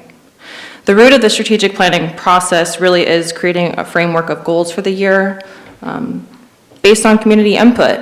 As counselors, we're supposed to bring forward what the community wants. The mayor has been expected historically with their participation every year to bring forward community input.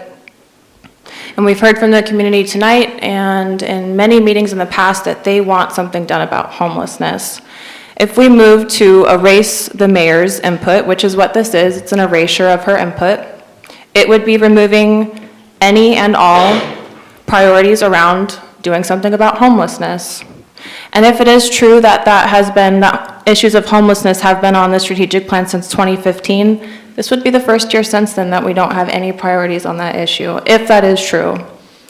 So I think with all of these actions, you should really listen to the council. Speaks much higher volumes than anything that could be said from this dais. I would believe the counselors who say that they're concerned about rules and the council handbook if there was any objection brought up during the 2.5-day process. A lot of us work for a living, including the mayor. She had to take, I'm assuming she would have to take time off of work to be there. Would have been nice to let her know beforehand that she was going to spend 2.5 days and her input was going to be erased, sometime after. So if there would have been objections before or during the process, I could have understood at that point that the root concern would be about the rules, but it's not.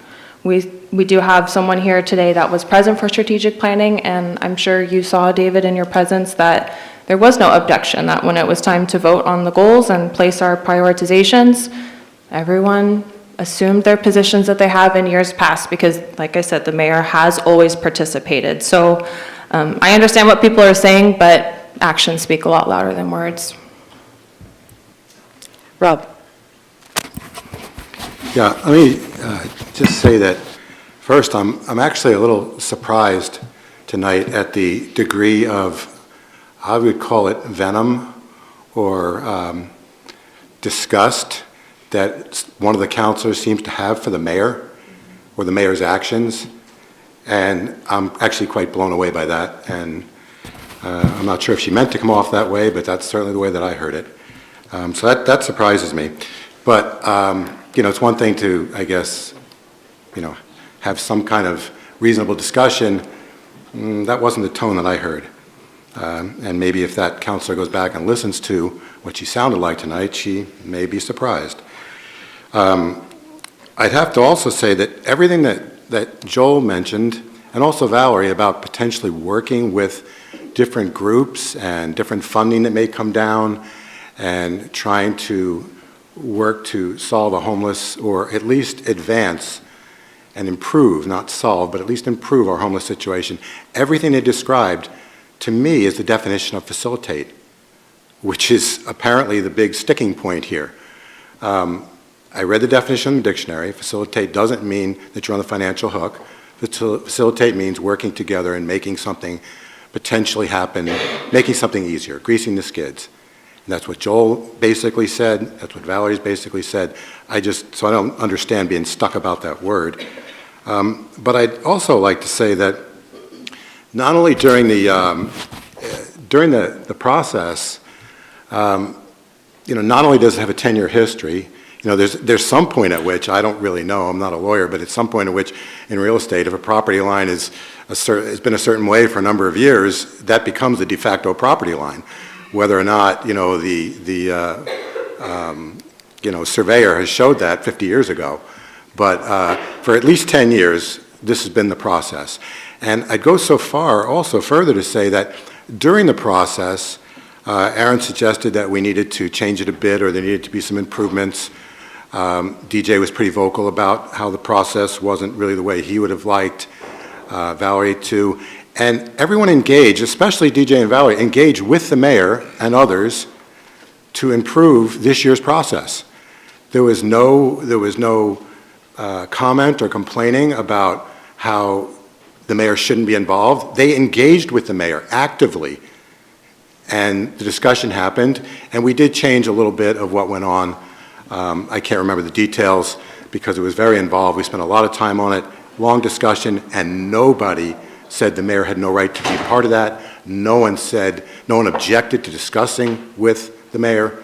Everyone actively embraced it. And as far as I'm concerned, that's tacit approval that the mayor should or would be a part of this year's process. Tacit approval when they participated in that way. The other things I'd like to point out is that, and I know this will confuse much of the audience, and I'm not putting you down for that. It's a little bit of an involved process, and there's dots, and we put them on the board, and we, to indicate which goals we want to support as counselors, and all the different colored dots are counted up and all that nonsense. But that's basically how it works. And there is a little bit of, I don't know if strategy is the right word, but you do think smart about where your dots go. And we were told this year, actually for the first time, you don't really have to put dots on things that are already in process. Even if it's your top priority, even if public safety would be your top priority, you may not have to put dots on that because we know that at a minimum, we're probably going to go out for a public safety levy or some other alternative. So we were told that this year that if things are in process, they don't necessarily even have to be on the strategic plan. This is the first time I had heard any of this. So I believe earlier, Valerie was casting aspersions at people that didn't vote for a top priority. Well, the fact is we were told this year that if things are in process, if I remember that correctly, something very similar to that was said by the manager. And so where I use my dots would have been or could have been quite a bit different had the situation been different. In other words, if there aren't at least 4 sets of dots from 4 different people in that room on a particular goal, that goal doesn't make it forward. Well, I wouldn't put, because I actually was one of the last people to kind of put my dots finished on the board. I may have been the last in the room, trying to figure out exactly, where do they go and which things do I support. I wouldn't have put a bunch of dots on something that wasn't going to make it to the plan, quite frankly. In other words, I would have behaved differently from the get-go had the mayor's dots not have been involved and had we been told that she wouldn't have been. So if anybody in the room, whether it was a first-year counselor like Dwayne or anyone else, had said 1 minute before we started the process, this isn't appropriate for the mayor to be involved, and they actually presented a reasonable argument, I probably would have listened to it. And certainly I know that I would have 2 days before we got to the dot portion. So in other words, we actually went through this. Everyone in the room gave tacit approval by discussing with the mayor and including her in part of in every phase of that 2.5 days. She was invited and embraced and considered a full equal member. No one said otherwise. That's tacit approval as far as I'm concerned, that was the way we're going to do it. Beyond that, if we need more approval that strategic plan that was approved, to me that process ended on about 2 o'clock on the Saturday, I think it was the 21st. It was then roughly 10 days later, the council then allocated approximately $900,000 to support the top goal that came out of that process. To me, that is also approval, that process that we set on the 21st was approved and embraced by everyone. To go beyond that, the next step of that is that the mayor then had to either veto that or sign on to it. When she signed on to that $900,000, which wasn't my preferred choice for that money, but when she signed on to that $900,000, again, it verified that the goals that we had set for the prior, on the 21st, the number one goal had been approved, money was allocated. Anything else is after the fact. And it's really disappointing that, and we're all here, and you guys are all here tonight talking about the help that the homeless need and the help that the city needs in dealing with the homeless. I get all that. And unfortunately, that really shouldn't be the driving part of this discussion tonight. The driving part of this discussion tonight is, did we actually finish that process at 2 o'clock on Saturday the 21st? No one objected. We went ahead and we actually allocated money to the top goal in that process. That process is done, as far as I'm concerned. And, you know, when we talk about, one other thing I'd like to say is, you know, sometimes we have situations where what has happened in the past becomes the de facto policy. I mean, we have a part of our charter that actually says if a counselor misses 3 consecutive regular meetings, they're thrown off, they're out. Okay, this past year we had a counselor that missed a lot of meetings, and I was actually concerned. I actually called him twice, and he never, about a week apart or 2 weeks apart, never returned my call. No one seemed to know where he was or whatever, and it may have been extended vacation, I don't know. But we never actually went back and looked, gee, should we throw that guy off? Well, we've never done that before. It's kind of been a courtesy that has always been extended to people, even if they've missed multiple meetings. This year I saw someone missed a lot of meetings. Never did it, never went there. So, you know, getting back to Rick's point of when we asked members of the, or applicants for the Urban Area Planning Commission, do you follow rules? I believe every one of them, and they all said yes, and then every one of them also said, but there are times when variances are applicable. In other words, actually you do what makes sense. And in this case, what makes sense is that our process was finished on January 21st. There is no actual evidence that the council looked at that any other way with every action they took that weekend or in allocating the money to support that number 1 goal. It was finished on the 21st. We want to discuss that next year. I mean, I'm totally open to it. But to go back and essentially rewrite history, I actually have to wonder, and I almost have to suspect people's motives, and especially when we got one councilor really attacking almost like the mayor's character for really no reason. It's not what we're talking about tonight. We're not talking about the mayor's character. Thank you. Twain. I want to correct Rob that on the on-track proposal that was passed by 5-3, the mayor refused to sign this resolution. So you all should know that she refused to sign it. It was not vetoed. You refused to sign it. So that should be correction. The public should know she refused to sign what the council voted and passed. She refused to sign it. So you know where the divide is at. If she doesn't like what we do, she's either going to veto it or not sign it at all. So that's it. That's true. I did not sign the on-track grant. What happens when I don't sign it is that it goes into effect anyway. So I guess that kind of ties in. I wanted to highlight this idea that the mayor isn't part of setting policy. The council does set the policy, but I sign off on everything they do, and I have the right to veto it. If I veto it, it requires 6 members of the council to overturn it.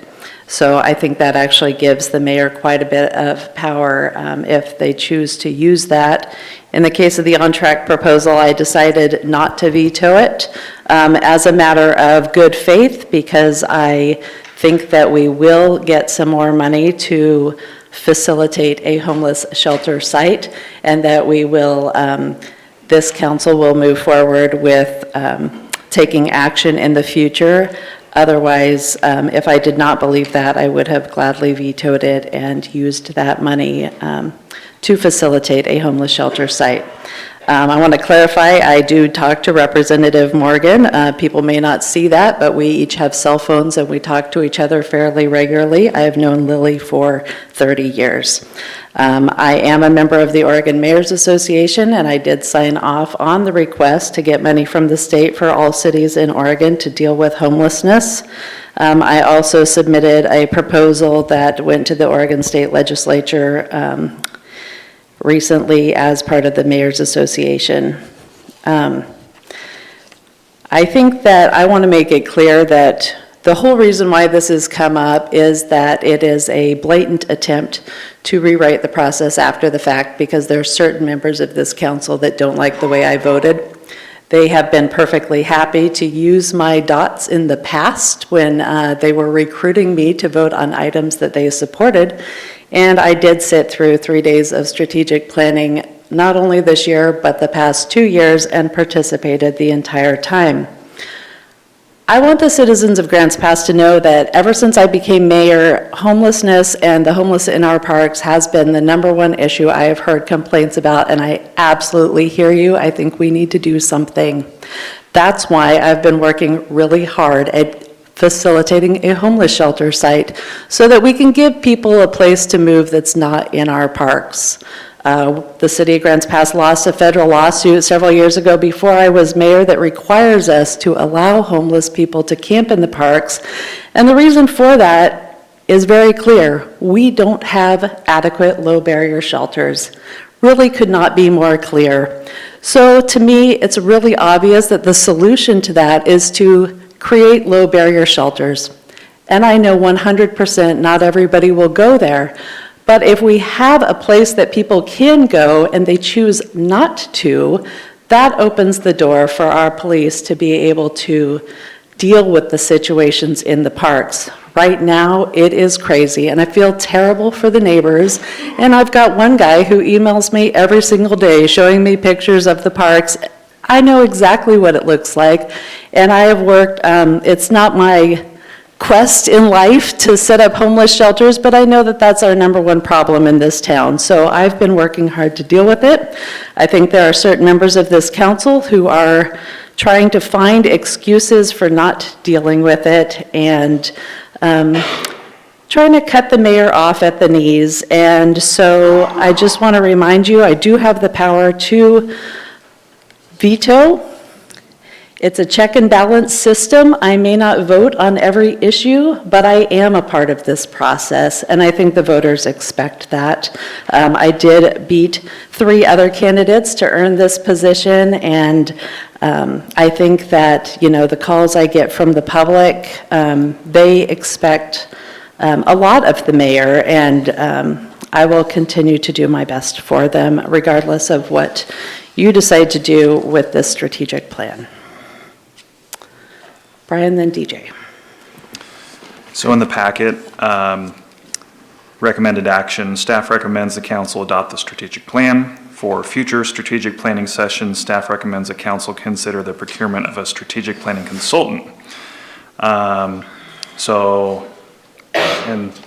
we can have that discussion at a later date. However, just based on that recommendation, I'm going to go ahead and move to adopt the city's strategic plan as stated, as completed in January. Is there a second? Vanessa? Any discussion on that motion? DJ? Sure. I will actually keep this brief. So it says in the charter that all powers of the city shall be vested in the council, and I think that's abundantly clear because here we are talking about it, and here we are the body that is able and capable to make a motion that demonstrates council's priority. That means the agenda, that means the strategic planning, that means the whole lot. So I want to clarify just a couple issues here. So no judge in this whole process has said that it's the city government's duty to provide shelter for the homeless, okay? I'm not saying that as in there's no part to play by the governing body to provide those shelters, okay? And another fact is that creation of a shelter, whatever it may be, yeah, you can entertain that some people will go there, but that will have 0 implications on the current injunction that we're under. 0 implications. It will not give the police more authority to kick people out of our park. It will not give anybody the authority to circumvent the injunction. That will only be satisfied through motions of whether it's the circuit court or the Supreme Court. So we're going to have to wait for that satisfaction to see what happens as far as this lawsuit goes. So I just wanted to clarify those 2 issues. So furthermore, by saying that there are certain counselors that don't want to be the primary facilitator of a homeless shelter, therefore we don't care about homelessness, I'm going to be totally frank, is absolutely absurd, right? There's not one counselor up here that doesn't care about homeless people. And to tag the that this wasn't their priority through the year and assign it to a statement that we don't care about homeless people, frankly, is just like, I'm just going to say it again, that's just absurd, okay? So I got to get those things out of there, and let's vote. Is there anyone else who wanted to speak on the motion? I'm sorry, it's too late for public comment. Just council? No? Okay, Brian made a motion to adopt the strategic plan as originally planned, Exhibit 1. So, Brian, you vote first. How do you vote? Yes. And Joel? I vote no, and I can state my reasons if you're interested, and I'll be happy to do that. Not the least bit.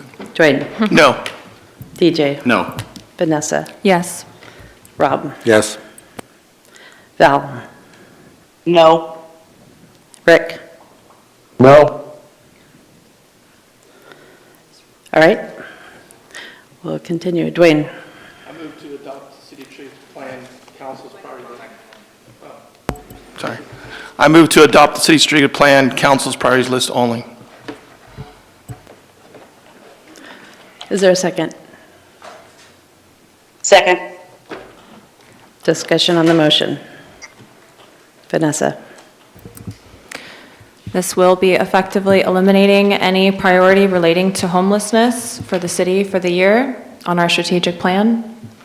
Earlier this month, we dedicated a state grant of $900,000 to a nonprofit that does not focus and specialize in homelessness services. So twice in 1 month, this council has acted in opposite of what it is saying on taking action on homelessness. Let the record show. Joel, then Rob. Again, I guess I'll just repeat just really briefly, because this has been a long and arduous discussion. Either motion is probably going to result in the same action down the line. And we can fight over it, I guess, and who's going to be in charge. I'm not really interested who's in charge. I'm just interested in getting things done that help all the citizens of our city. So I'll be voting for this motion. I don't see it as the end of the world for lack of support for the homeless. In fact, probably just the opposite. And as things come forward, we look forward to doing even bigger and better things. In terms of the previous on-track grant, I even hesitate to defend it, but Oregon is number 2 in addiction rates. The most pregnant women that die today died due to drug addiction during childbirth. That's the leading death now. And Oregon had the second lowest treatment of any state in the union for addiction. That's going to change because of our last action, and I feel positive about that. Rob? Yeah, thanks. Thanks for making the motion, Dwayne. You know, I just know you a little bit, and I actually believe that you are concerned with homeless issues and drug-addicted people and all of that, and I believe your heart's in the right place. I have to wonder if you've really thought this out. Just because you're the one who brought up parking issues with homeless vehicles and all that kind of thing, and council workshop we had on Monday, and one of the things that you are now supporting removing from the council strategic plan is explore the unhoused vehicle program. Okay, I don't know for sure that we're going to have money coming down from the state that's specifically for an unhoused vehicle program, but if we don't, then the staff is not supposed to spend any time on it because it's no longer on the strategic plan based on what you just asked the council to vote on. So I get that. I really believe that you're a hard worker and that you want the best. I got to wonder if your logic is lining up. Brian? So we're voting on taking the goals that we had set when everyone knew the process, and we're voting to change them after the fact when we have several counselors that have been up here for a very long time. We have DJ and Joel that have been here for several years, and we have Valerie and we have Rick, who have been on council for a decade, and they know how this process works. And so it shocks me that they would even consider changing this process after the fact, after participating in a decade. It goes to show that it's not really about the process, it's about how the mayor voted, and they don't like how the mayor voted. So that's really what this is. This has nothing to do with the process. They're subverting the process. And it goes to show that regardless of what Joel might say, everyone that votes for this is not wanting to take action on the homeless issue. So that's the reality of the situation. Is there further discussion? Yeah, I just want to chime in and say that I, of course, disagree with what Brian said. I have been on the council for 9 years. I know Rick is in his 13th year, and I would say both of us have been involved with the council for that many years, and we have never seen the divisiveness that has come until this last year in the council. And I think it's the divisiveness that has paralyzed us, so that when five or the majority of the council wants to go somewhere in a direction and votes and has the ability because they agree to move in a certain direction, which may not be their direction, but which is a direction, and I think all five of us believe strongly in helping the homeless, then suddenly we're the bad guys.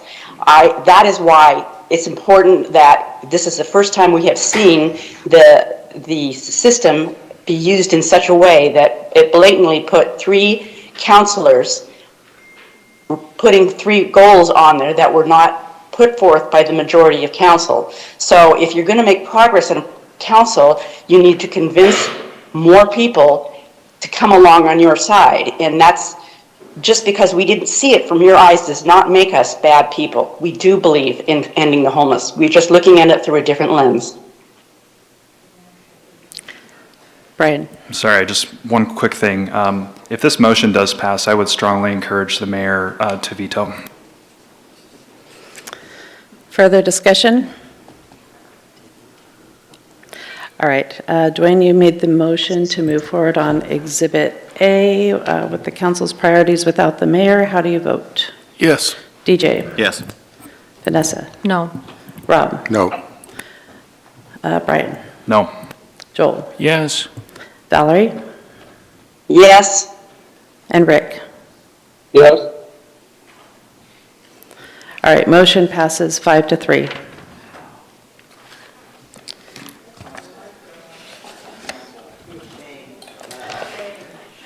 I think let's move on. Item C, 2C, is a resolution that would authorize the city manager to install those Portland Loos we purchased.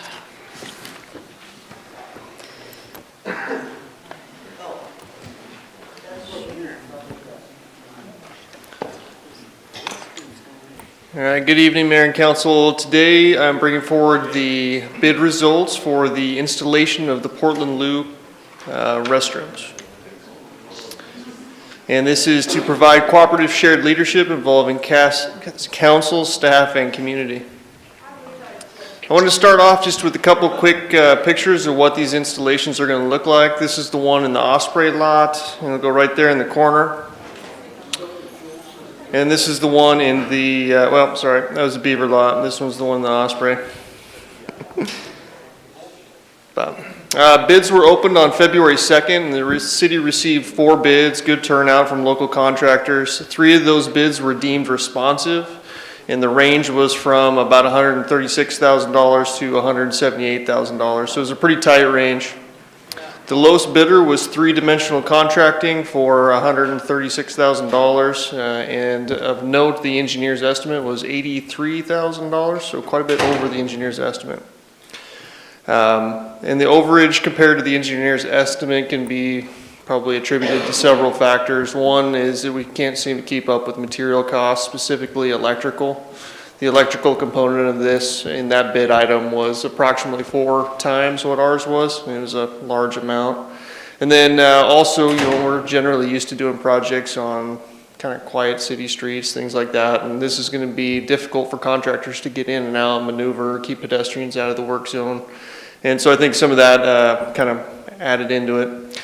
When you look at the 4 bids that we did receive, they're really tight in that 135 to 178 window. So that kind of tells you that today, that is the market rate on it, despite what our best guess of an engineer's estimate is. Just like receiving 4 bids on building a house, even if that's $100,000 more than you thought it was going to be, that is what the rate is locally. So staff would be recommending awarding the project to 3-dimensional contracting. Just a note, the funding for this project is LB 6314, which is the downtown restrooms and welcome center. So this capital project does a couple different things. One is to facilitate and fund the remodel of the welcome center. And the other one is to put in these Portland Loos. The Portland Loos were already purchased, 2 of them. They're sitting down in our city yard on pallets right now. They look really nice. They're all powder coated and kind of steel looking, and they're gonna be great. And that costs $283,000, and also we've spent almost $40,000 on engineering to date, and engineering related charges, internal charges, as well as some architectural drawings and studies done on the Welcome Center. So that leaves us with a current cash balance of about $581,000 in there, which if this resolution were awarded would reduce this down to around $420,000. So the remaining funds would be used to finish the architectural design and presumably do the remodel of whatever council decides to do at the Welcome Center. Okay, so the call to action is tonight, but can be deferred at council's discretion. And the funds are available within LB 6314. Your alternatives would be to approve the resolution awarding to 3-dimensional contracting or not.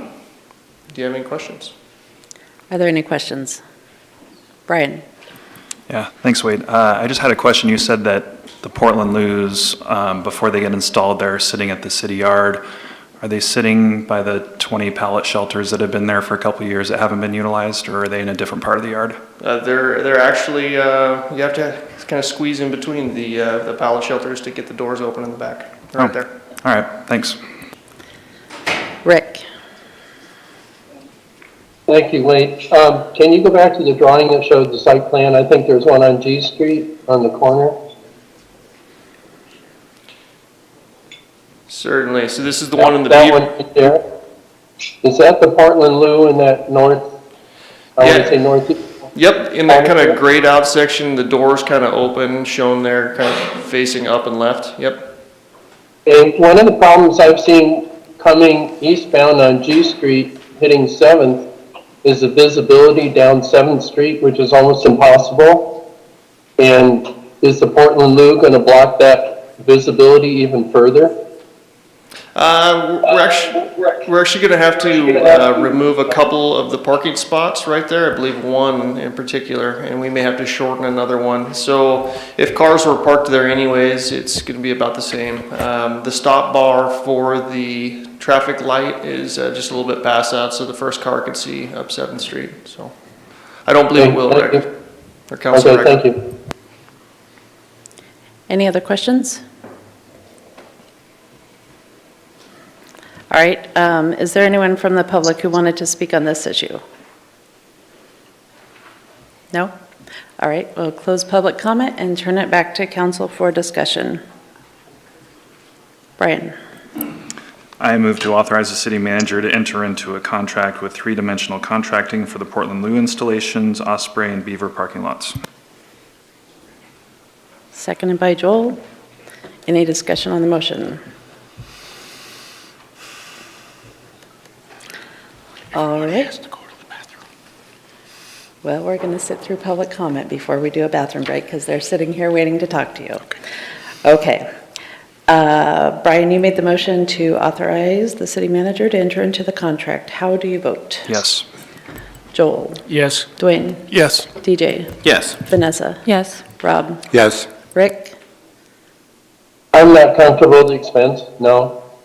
Valerie? Yes. Motion passes 7-1. All right, I believe we have made our way to public comment on the agenda. This is an opportunity for the public to address the city council on items not related to a public hearing or council item action. The intent is to provide information that is pertinent to the city's jurisdiction. Each speaker will be given 3 minutes to address the council as one body, not to individuals. At the conclusion of public comment, council will have the opportunity to respond. This meeting will proceed in an effective and courteous manner. Citizens and council members will be allowed to state their positions in an atmosphere free from slander, threats, or other personal attacks.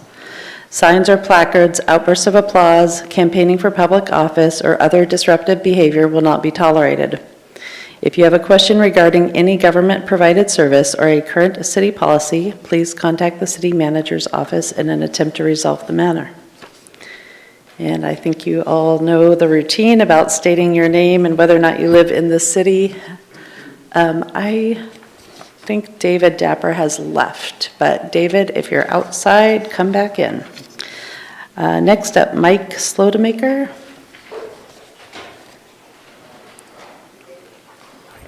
Thank you and good evening.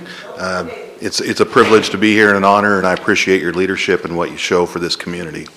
My wife and I, we live, Mike Slotemaker, I live in Rogue Terrace Estates behind the Public Safety Building off the Parkway. So my wife and I are blessed to live in a house that's right on the river. It's a real privilege to be here. We see critters every day. We've got the deer, the fox, the raccoons, and sadly we have humans. And so we have I call it a transient issue. We know that the mom that's lost her job and is living in the car with her kids has a safety net.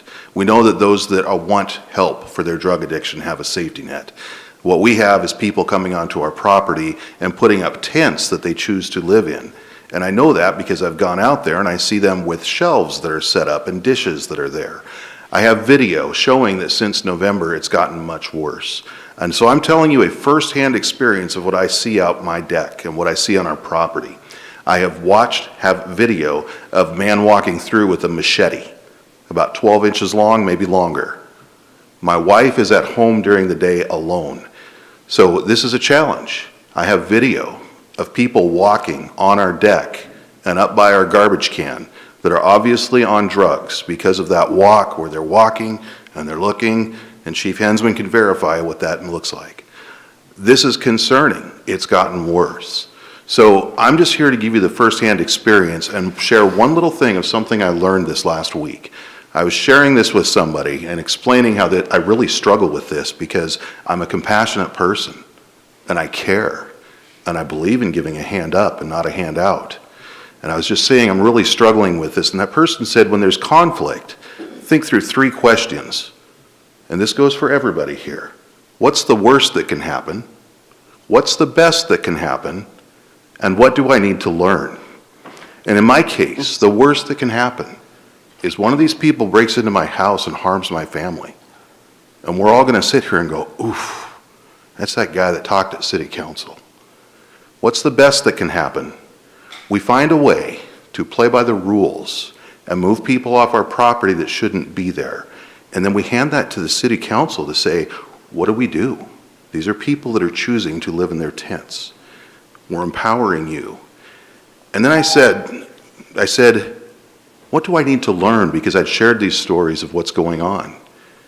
And I was told, you need to understand there's a fine line between compassion and enabling.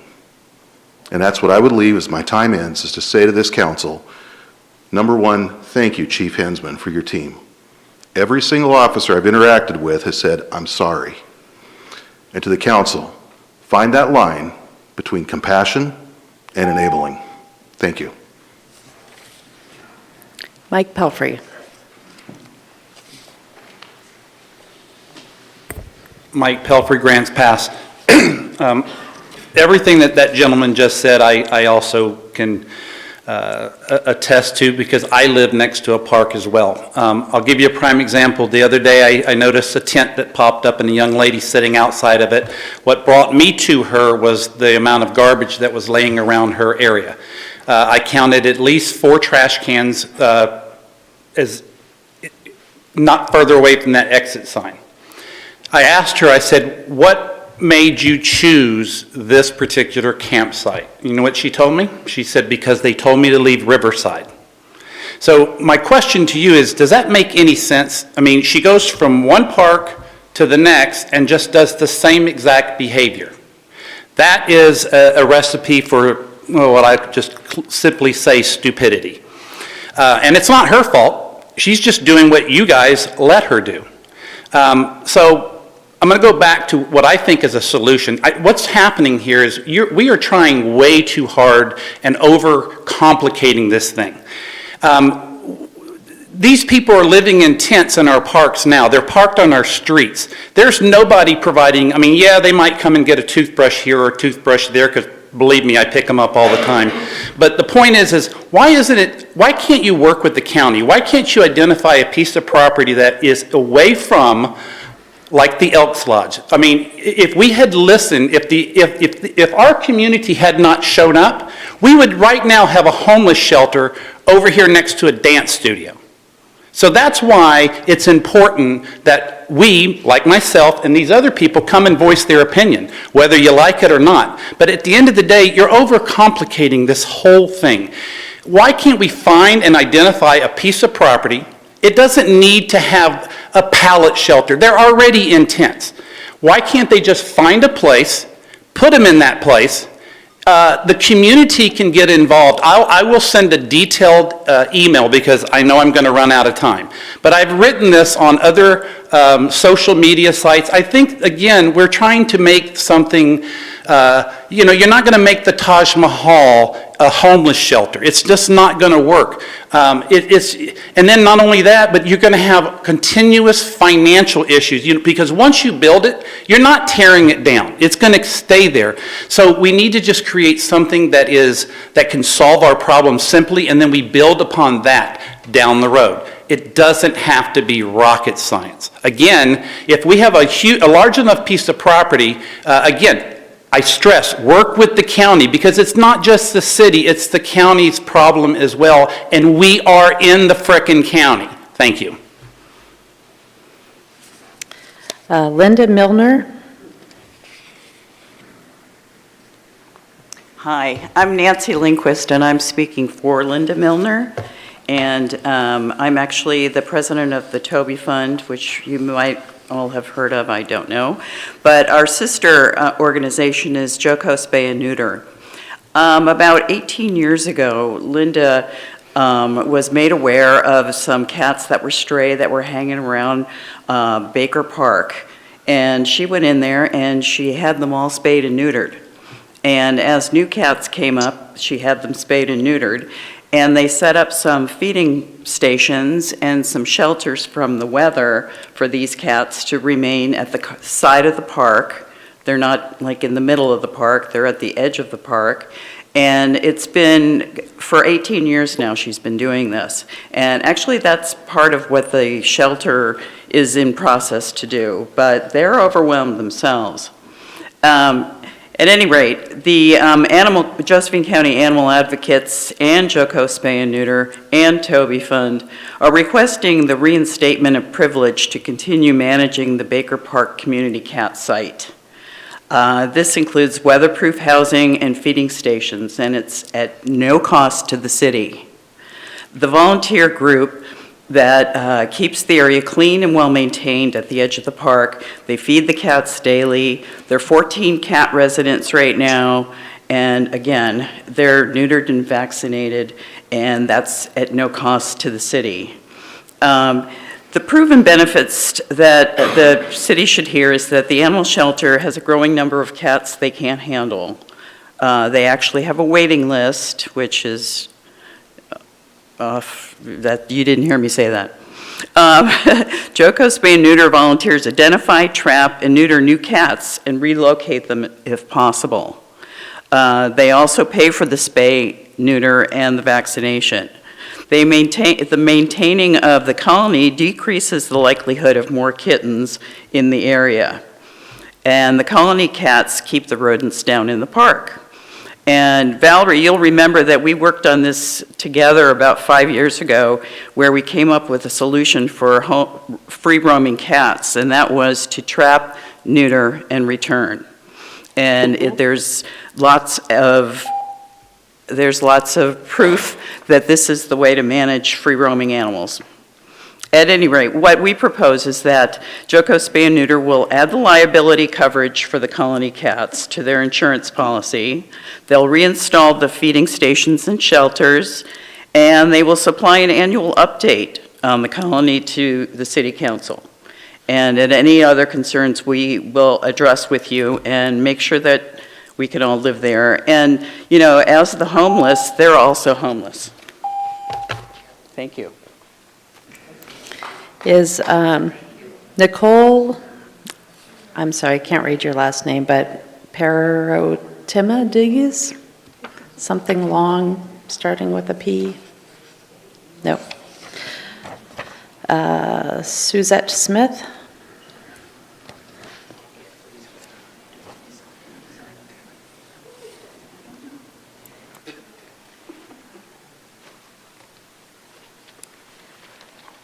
Hi, so I go by Susie, and I live in Grants Pass. I don't usually talk in front of a lot of people, so I own the child care center across from Riverside Park. I think we have a mess. We have a mess with homeless. I have talked to Mayor Bristol before on Facebook Marketplace, and she had the police chief get a hold of a police officer, and I was in contact with him maybe 3 times. My biggest problem is safety. So my business has dropped from, I'm licensed for 37 kids, I'm down to 20. And 80% of my families are saying they don't feel safe there. My staff doesn't feel safe there. I've had my business 26 years there, and I've never, ever had a problem with enrollment. It's just not been a problem. So I'm coming to say that I can hear the problems that you're all talking about with homeless. My problem is safety. I can see the tents. We use that as a, in the beginning with the kids to talk about what some people have and don't have. And then that went from seeing SWAT teams go down there to the park, a lot of police, and I've never one time gotten a phone call that this is going on and that there's kids outside playing and that we should probably take them inside. The police officer that got a hold of me twice said that there was something going on, we should probably go inside. And then the 3rd time I tried to get a hold of him, I have not heard one thing after that. I know there's a problem going on with that also. But I think that for the people that live in that area, safety is probably bigger. The garbage, of course, is big. We have found needles, blankets, pillows on our playground. And my staff is getting tired of calling. We've been told to call over everything. We are now being asked, do they look like they're on drugs? Oh, is the dog that's out there fighting or trying to bite people, is it black, is it white? Can you see their owner? That's not our job. Our job is to take care of the children in our facility. And we're not getting help from anybody else. So I am imploring everybody to start thinking about safety in our area. I think I'm the only child care center near a park. I'm licensed through the state of Oregon. It's not like a home center. And I'm getting pushback all over, and we need help. And if it's either from the police department or the council, something needs to happen. Thank you.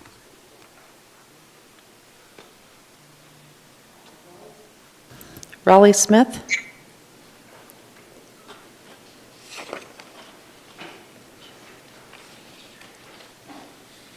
Hi, I'm Raleigh Smith, and I live here in the city of Grants Pass. I have to preface myself with, I didn't have a filter at 60, and I am 70 now, and I still don't have a filter. So it's really hard for me to keep myself on point and decent. I originally came here for the Baker Park Cats with Nancy Lindquist and the Toby Fund, but I think she kind of encapsulated everything wonderfully. But I want to tell you a little bit about myself, is that I understand homelessness. Do I have empathy? Do I have sympathy? I don't know, sometimes I say I hate people. That's why I volunteer at our animal shelter, because I'm not real fond of people. But we do have a situation, and I will tell you that I was this close from homelessness, that I had to take a shower in the Chevron gas station, that I was a piece of shit, that I did run amok, and I didn't ask for a handout, and I did steal cans on this side of your gate to go recycle, because I've been there and I've done that. I am all for pulling yourself up your bootstraps, and I did. I didn't take one handout, I didn't take any welfare, and I didn't ask for help. Did I need it? Yeah, I did. But I picked myself up. I went to jail. I did the bend, squat, and cough, and I didn't like it.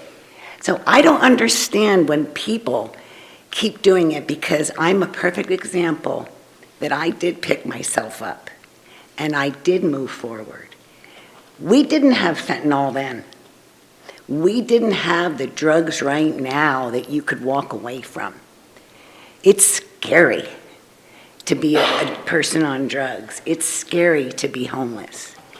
And for the counselors who voted against lifting those strikes, I think you need to leave here in downcast head, because you can say that you care, but do you care enough to do something? For those who voted yes, I salute. For those who said no, screw you. All right, that was the last blue card I had. Was there anyone else who wanted to speak during public comment tonight? All right, please come forward and state your name and let us know if you live in the city. Good evening, everyone. My name's Lisa Raskin, and I am a citizen of Grants Pass. Some of you may have known my father, Carl Raskin. He owned Elegance downtown. He loved this town. He came back here from New Jersey, and he built his business, and he loved this city. He wouldn't love what's happening to it now. The homeless, the problems that we're having, it's a shame. It really is, and the fact that some of you just don't think it's a priority. It is a priority. We all have to come together. And the first step is showing that you care about this city that you guys are representing. I'm also asking for you guys to consider allowing us to keep our cat colony down at Baker Park. It's as Nancy said, it's no cost to you, no cost to the city. This is coming out of our pockets. We clean up after our cats. You will not find an empty cat can food. You won't find any empty cat food bags down there. The cats don't destroy anything. They're homeless. Somebody dumped them. But my aunt and the Toby Fund and the Humane Society, all of us, we get together, we spay and neuter these cats, we release them back, we take care of them at no cost to the city. We're just asking that you guys please allow us to have that cat colony there. It's not costing you guys a cent. So I just would appreciate if you guys would reconsider that and allow us to have the shelters that we had put out and the tent that we put up for the cats when we had the snow that somebody took down. It's just a consideration for them because they can't speak. You know, they got dumped. They didn't have a choice. So extend that courtesy to them, and please, please reconsider your stance on this homeless situation. It's gotten way out of control. Nobody wants to use the parks anymore. Families don't want to take their kids down to the parks. I've been accosted down at the park, and I don't put up with much, but even that made me nervous. So again, please keep that in mind, and please make that a priority. Thank you.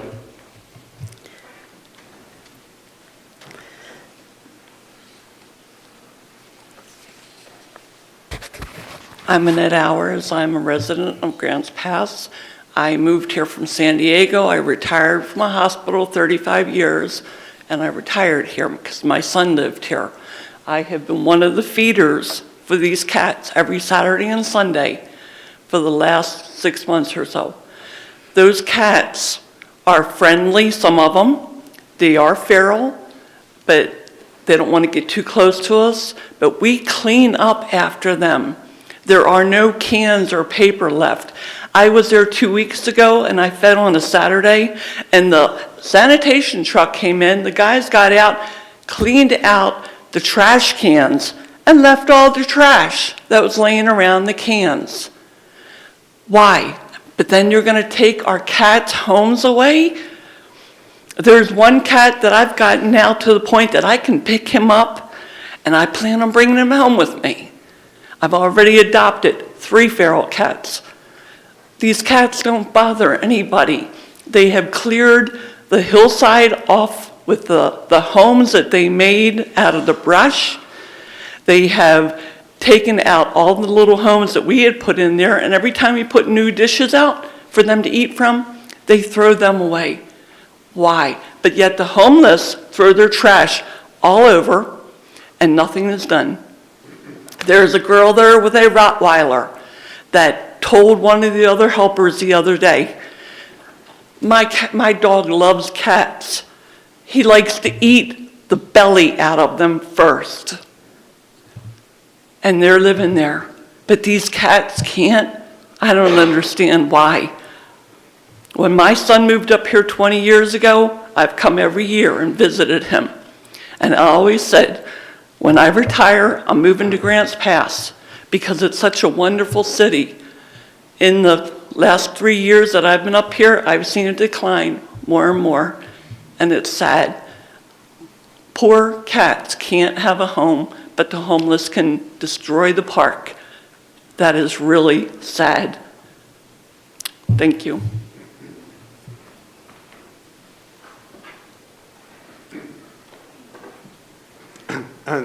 Thanks. I also have never done this before. So my name is Chris Byfield. I actually live in Williams, but that's somewhat relevant because I have a small cat sanctuary out in Williams, and I've taken probably at least 30 cats from Grants Pass who lived at an apartment complex called Parkview Terrace a few years ago because they weren't allowed to do what Linda and these people are doing, which is you can contain the situation, you can kind of get your arms around it, get all the cats spayed and neutered, they're not reproducing, they're not spreading diseases, feral cats aren't going to come up to anybody, so they're not a health issue. But what happened with that situation is I didn't have cooperation, there were no feeding stations, residents were getting eviction notices for feeding hungry cats. So I took them all to my sanctuary, which is now at overcapacity, just like the shelters are. The way they're doing it, you can look online, it's just so easy to find this. There's a good way to do it, and this is the way that they're doing it. You reduce the population. If they weren't doing what they were doing, you'd have hundreds more. And the only reason not thousands more is the mortality rate is really high with homeless cats. So I just want to echo what they're saying. I believe that it's truly the right way to do it. Even if anyone really didn't care about the cats, what they're doing is saving you thousands of dollars, a lot of money just in reducing their impact.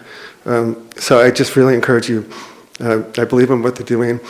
It's, not only is it compassionate, but it's a really intelligent way to approach the situation.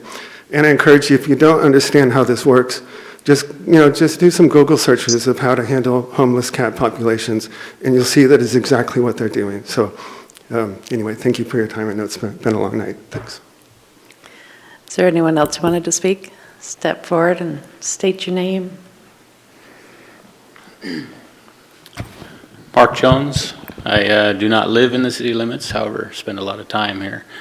Recently, I sent an email to the council members and the mayor in regards to public safety funding. As you move forward here, I believe both departments would benefit greatly from having their funding source be split and divided amongst them and have two separate funding sources, as I explained in the email. And I think just wanting to, again, reiterate that and spark some conversation amongst you all, that I think building a solid foundation for both departments to adequately grow to serve this community is where you need to start before you look into your next levy or approach to fund them. That way they can both go after their own funds that'll help both departments grow adequately to make an optimal response to our community. So with that, thank you. Is there anyone else who wanted to speak tonight? Didn't you already go, Mike? I did. I'm still Mike Slowmaker. I still live in the think you city just of get Grants Pass. one set of 3 I'll be minutes. super Sorry, fast. but you have our emails, so Oh, but we live literally, we're the first house upstream of Baker Park. one shot at the 3 minutes, sorry. I was going to tell you, we get the kitties on our camera too. We like them. Okay, you know where to find us. I know you emailed us. All right, anybody else who hasn't spoken yet? All right, I will close public comment then, and let's see, opportunity to one more. To add. Can you please pull the microphone down and state your name? My name's Marie Bayes, and I'm a resident of Grants Pass. And like Annette, I moved back home 4 years ago, and I have seen things deteriorate. And I'm kind of wondering if I made a mistake coming back here. But I would like to say something on behalf of Linda Milner. She's been doing the spaying and neutering and saving the city a lot of money in those years. And she is totally fed up. She's I don't want to say, but she's getting up there and she is tired. It's very nerve-wracking work dealing with the vets and making appointments and taking money not only from her fund, but from her own pocket to get these animals spayed and neutered. She does dogs as well. And she is so fed up that if we do not get a concession to be able to continue taking care of that cat colony, Linda's going to quit. The county animal control is a county service. You know, the city is large enough they should have their own service, which is going to cost the city a fortune. So it's something to consider. If Linda stops doing this, spaying and neutering cats and dogs, you're going to be overrun with a lot of costs. So at least look at the money benefits, because it seems most of the time that's all people are interested in. Thank you. That's all I have. My name's Charles Naylor. I was homeless for 25 years. I have an antisocial disorder. I'm housed right now, and I'm grateful. Can I take a break from my dogs and go pitch a tent at the park and spend the night there? Yeah. During the public comment, you get 3 minutes to speak, but you don't get to ask. You can ask questions, but people don't answer them right away. They can respond after you're done if they want to. But I'm not sure I heard your question right. Can you? If I could go camp at the park for the night. Oh, if you can camp at the park for the night. Okay. Let's close public comment, and I'll turn it back to council if you would like to review public comment. Does anybody want? Rob, then Brian? Yeah, I'd just like to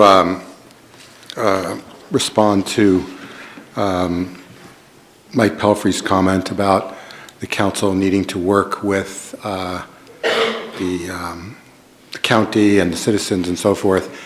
Right now, facilitating any sort of discussion with the public or the county is off our strategic plan.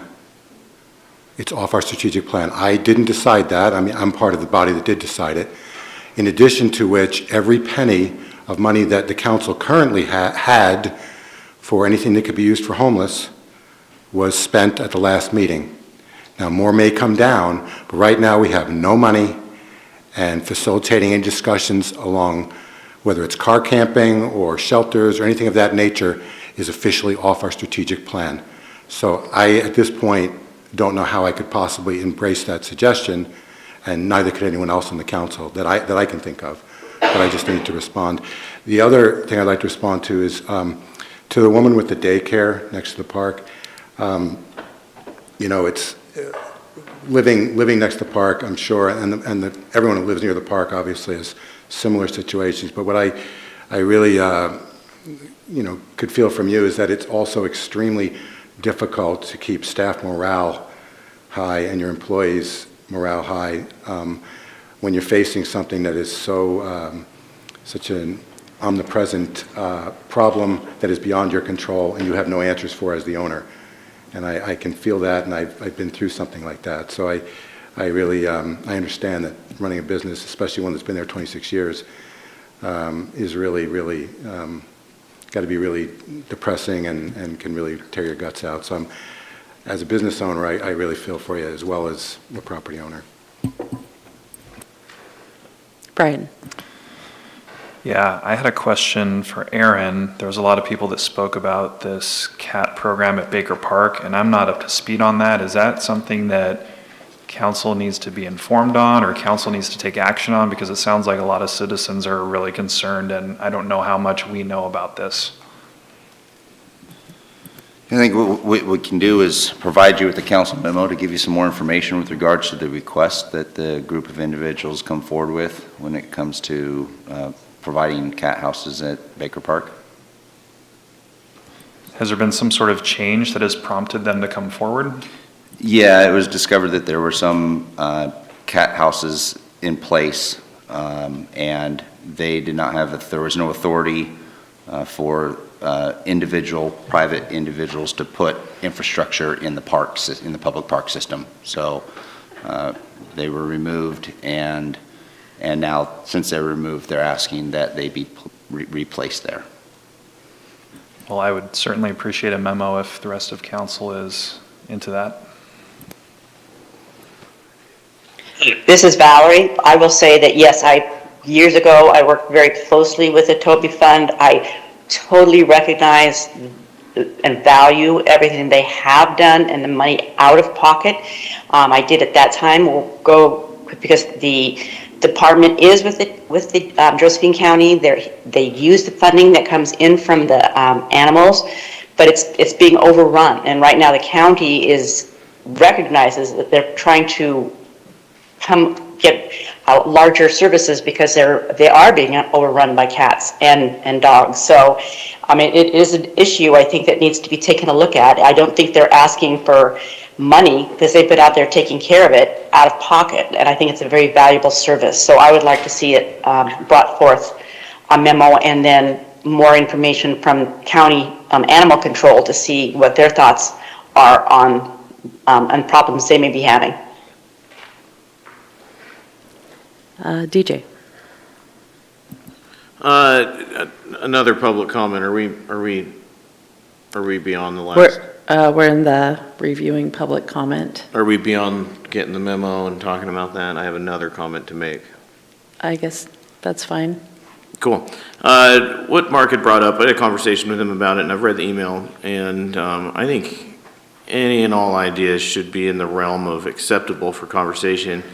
I am not the one to say that that's a good idea or not, because that's not my area of expertise, but I'm certainly interested in, at the very least, fielding that idea to staff to give us some feedback of whether or not that's a viable option for our public safety revenue.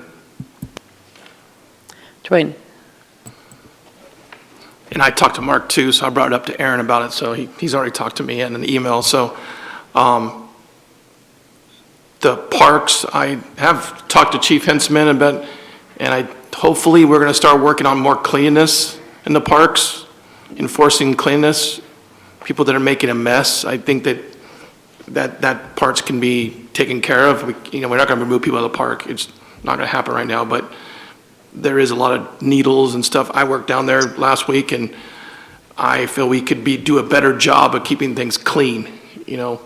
There is stuff down there that's disgusting. And I had gloves on and all the equipment to pick up stuff, and it's disgusting. And I'm going to make it an option. I'm going to go there once a month and help pick up trash and stuff. That's my goal. And I'm going to take pictures and go back to the council and show them that we can enforce rules. There can be rules on people that live in the parks, that people are there just living there nicely, I should say.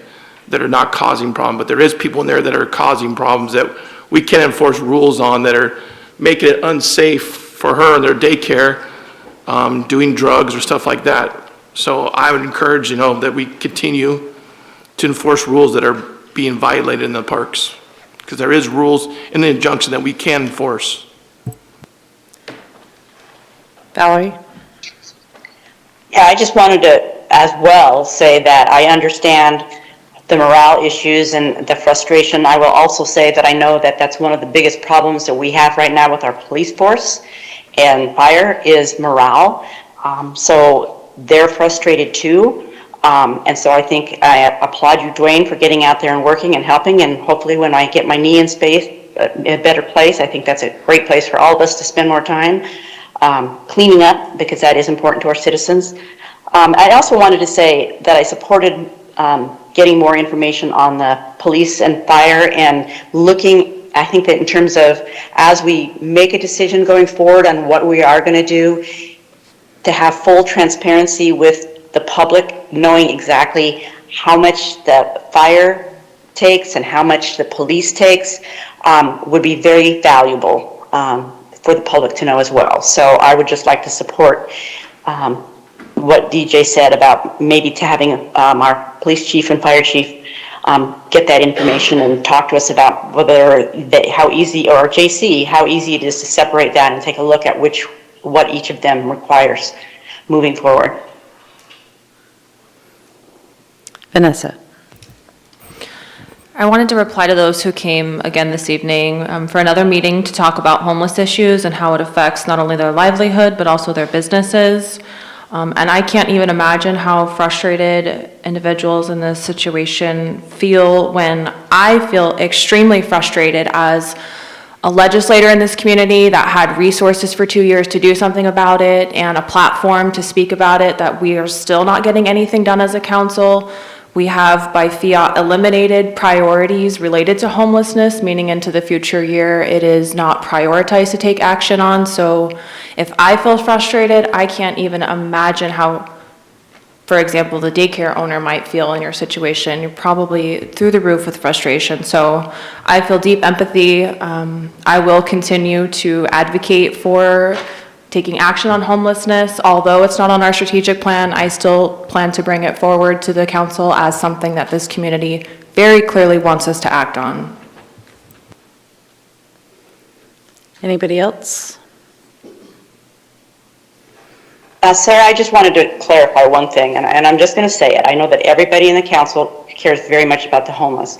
And it seems to me that when that first goal about coordinating with nonprofits to facilitate and get drug addiction and mental health to help with the homeless, that was the priority. And when that goal was first written out, it had for the homeless population. So when I read it in the thing tonight, it didn't have that, but when we voted on it, I'm almost sure that was what the majority of council wanted to do, was to help working with nonprofits. So as nonprofits come forth to us to have that discussion, we will continue to have that discussion. Yeah, that first goal is to explore the opportunity for the city to bolster mental health and drug addiction services for the unhoused. Thank you for that clarification. It's just not shelter for the unhoused. Okay, I think, how about emails, Karen?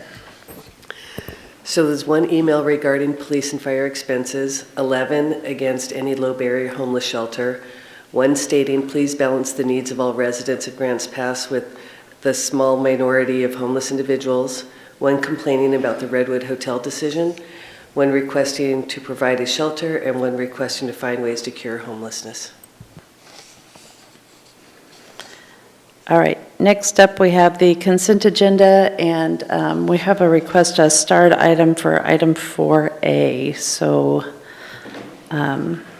we are going to get a short presentation about that.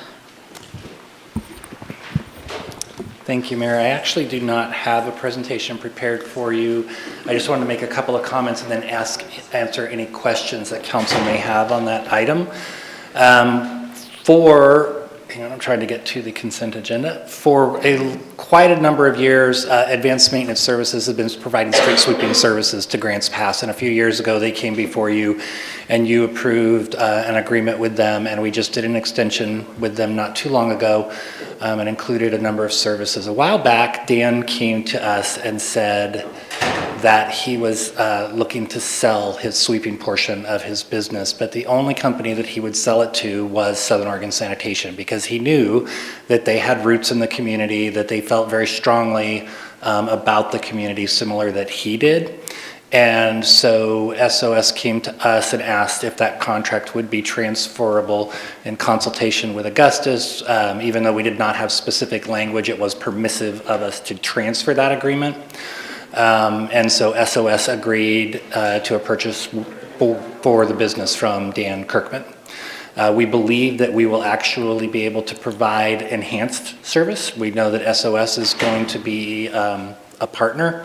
They're also going to be able to provide us with better scheduling. Dan was really great at it, but one thing that SOS does really, really, really well is they're at your house every morning picking up the trash on trash day, day in and day out. They never seem to mess that up, so I think we'll be able to now do the same thing with sweeping, which will help us with scheduling and training people to make sure that their cans are off the street and their cars are off the street.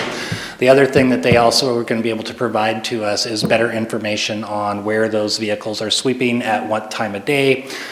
Which right now, we always get the call that the street sweeper hasn't been on my street for 6 months. Well, SOS is going to be able to provide us with that because they actually have GPS tracking on all of their vehicles. So we feel that it is in the best interest to transfer the agreement. They did ask for a cost of living increase. That provision has been in the contract since day one. We did tweak the language that was shown up in the track changes version in the consent agenda, and that was just to be very specific on which index we were using and what the time period was. Dan had elected never to use that provision, however. And so with that, I would take any questions. Rick has a question. Thank you, Jason. So on that 7%, that's equivalent to $12,000 per year increase? That sounds about right, but the services are very variable. That's based on a certain number of curb miles and a certain number of parking lots. We actually get billed by Advanced Maintenance Services based on how many curb miles they actually drive, plus any extra services that we ask for. But based on the baseline numbers, yes, it's probably about $12,000. And my problem with that, you take that out over 10 years, it could double the price of the cost of having that service. And I'm concerned if we're trying to hold costs down and we put that in there automatically, it just seems like, I don't want to say a blank check, but that's my perspective. I'd like to hear what the council members have to say.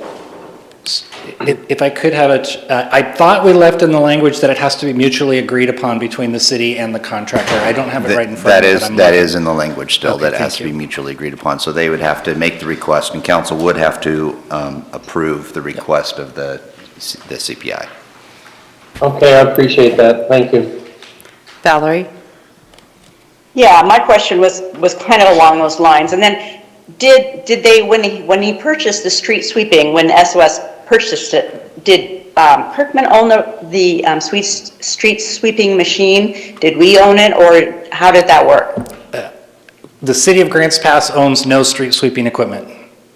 Okay, so that was actually owned by Kirkman. So when SOS bought out his business, they actually bought that as well.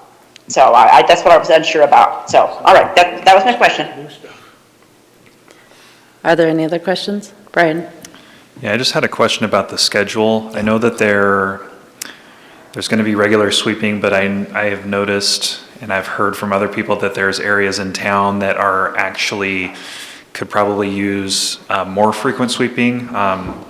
M Street, areas where there's kind of a lot of vehicle traffic, where there's debris coming off of the vehicles. Redwood Avenue is actually another location where that's very apparent. And so I'm wondering if we have flexibility in this contract to request in areas that need more than monthly, to be able to have the latitude to request that. Absolutely, and we always did with Dan as well. You just get billed for the extra sweeping. So if there are streets that people are noticing are underswept, we just need to be made aware of that, and then we would negotiate that in a future agreement, but we can also just change it, do a change order currently. Okay, thanks. Yeah. Any other questions? DJ? The elimination of the fuel price adjustment clause, could you briefly describe that, please? I can. So we've used this clause for probably 12 years, long before I took over.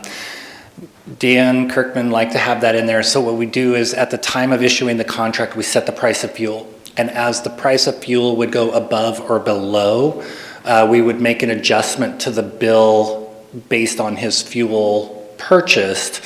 SOS did not like that clause, so they will just pay the cost of the fuel, and that was one of the justifications for the 7% increase. It is actually easier on everybody, much less checking and tracking. Thank you. Mm-hmm. Any other questions? Thank you, Mayor. All right, thank you. Valerie, are you planning to read the consent agenda tonight, or would you like Joel to do that?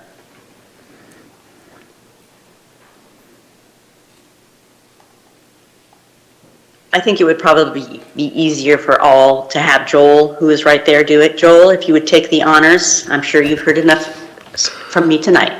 Thank you, Joel. Thank you, Valerie, and thank you, Mayor. The consent agenda, the first one, as we talked about, was the resolution authorizing the city manager to transfer the current agreement with Advanced Maintenance Services for street sweeping services to Southern Oregon Sanitation. A motion approving the Development Code text amendment to Article 14, certain uses, and the Municipal Code text amendment, Title 11, marijuana business findings of fact. Motion approving the following minutes: the City Council special meeting of January 20th, City Council meeting of February 1st, minutes of the Collaborative Economic Development Committee meeting of December 1st, the minutes of the Parks Advisory Committee of November 10th, minutes of the Urban Area Planning Commission meeting of December 14th, minutes of the Urban Area Planning Commission meeting of January 11th, minutes of the Urban Tree Advisory Committee meeting of November 14th, and the Urban Tree Advisory Committee meeting minutes of December 12th. And with that, I'll make a motion to accept the consent agenda. Is there a second? Dwayne? All right. Joel, how do you vote on the consent agenda? Yes. Dwayne? Yes. DJ? Yes. Vanessa? Yes. Rob? Yes. Brian? Yes. Rick? Yes. Valerie? Yes. All right, passes 8-0. Matters from mayor, council, and staff. So I guess I will start off. You know, it's concerning, I guess, that this council has decided after the fact to rewrite the process of the strategic planning process because they didn't like my vote. One thing I heard tonight, you know, that somebody said that the mayor, I don't know, should not, should support the council, I guess, and it was kind of in reference to the sales tax proposal from last year. And, you know, I apologize to anyone who thought that they were electing me to be their cheerleader, but I don't see that as my job. I am an independent elected representative of the people of Grants Pass. I am not part of this council. I am the check and balance, and I will not support anything that I don't agree with, and I may be more ruthless in the future with going along to get along. Hand that off to anybody from the council who wanted to make a comment tonight. Brian. Yeah, I just had a quick question. I recall last year we had a discussion about one of the signs at Riverside Park where you come into the park and replacing it with a more historically accurate sign. And I just happened to go by the other day and notice that hadn't happened yet. So I just kind of wanted to see if there was an update or if we had a timeline on when that might be happening. We do. We've been working with Homestead Contracting. I think they're in Central Point. It did take us a while to find someone who was willing to take that project on, because the motion from Historical Building and Sites Commission was to have it look, almost identical to the 6th Street sign. And that takes some sort of handcrafting work. But we did find Homestead. We've been working with them. They had some challenges getting the font to be very close to the existing sign, but I think we're on our way. And so they have confirmed we've got a proof. We've signed off on the proof, and they've started to make the sign. So Great, thank you. Anybody else? I had one other thing, Oh. if I may. Go ahead. I know we had a discussion on Monday about parking and the parking ordinance and the issues around parking. And as I sent out, the City of Bend has a established safe parking program that has been successful, and they've had it in place for a couple years now. And it seems like that might be a viable solution to some of the parking issues and some of the homeless issues without having to put out really much of any capital. If you haven't learned about how their program works, I would highly suggest reading the brief that I sent. And I would also ask that we put it on our future agenda for a workshop discussion. Vanessa? I'm confused. I mean, I am the one who brought this forward in strategic planning, so I wholeheartedly support the concept, but it's one of the goals that we struck through this evening, so I'm feeling uncertain on how to move forward. Well, as far as I know, we still have the ability to put things on the agenda, whether or not they're on the strategic plan. So if there's enough council support or, support for the idea, I think that it can still become a workshop item. And I would like to say, I read the article that you sent, and I agree that it looks like a great thing. I will have you notice that it is not run by the City of Bend. They take the applications, but there is a nonprofit, Reach Central Oregon, that actually runs the program. And I'm totally on point with having something like that, but I would like to have it put before us by a nonprofit that would be willing to do what is being done in Bend. And I would encourage the group that is working with the homelessness and wants to work on it. I would encourage you, Brian, to bring that to them, because I know that as concerned citizens, that is exactly what we are saying, the same thing. We would like to have that brought forth through some sort of nonprofit that's willing to help us to manage that. And that's where I'd like to see it come from. Vanessa? Without deliberating, I support moving it forward to a workshop. All right, Rick, we better go ahead with your motion. I'd like to make a motion to extend the meeting past 9 o'clock. Is there a second? Seconded by Vanessa. All in favor of extending the meeting past 9 o'clock? Say aye. Aye. Any opposed? I oppose. Brian opposed. All right, 7-1. I guess we keep going. I think, are we done with council comments? All right, staff comments. Anybody tonight? Oh, I didn't need to make Rick do that motion. I was counting on you guys. You're making me look bad, but all right, how about a motion to adjourn? Brian? Motion to adjourn. All, seconded by Dwayne. All in favor of adjourning tonight, say aye. Aye. Aye. Any opposed? All right, we are adjourned. Our next meeting is next Monday. No, it isn't either. It's the Monday after that. Next Monday is President's Day.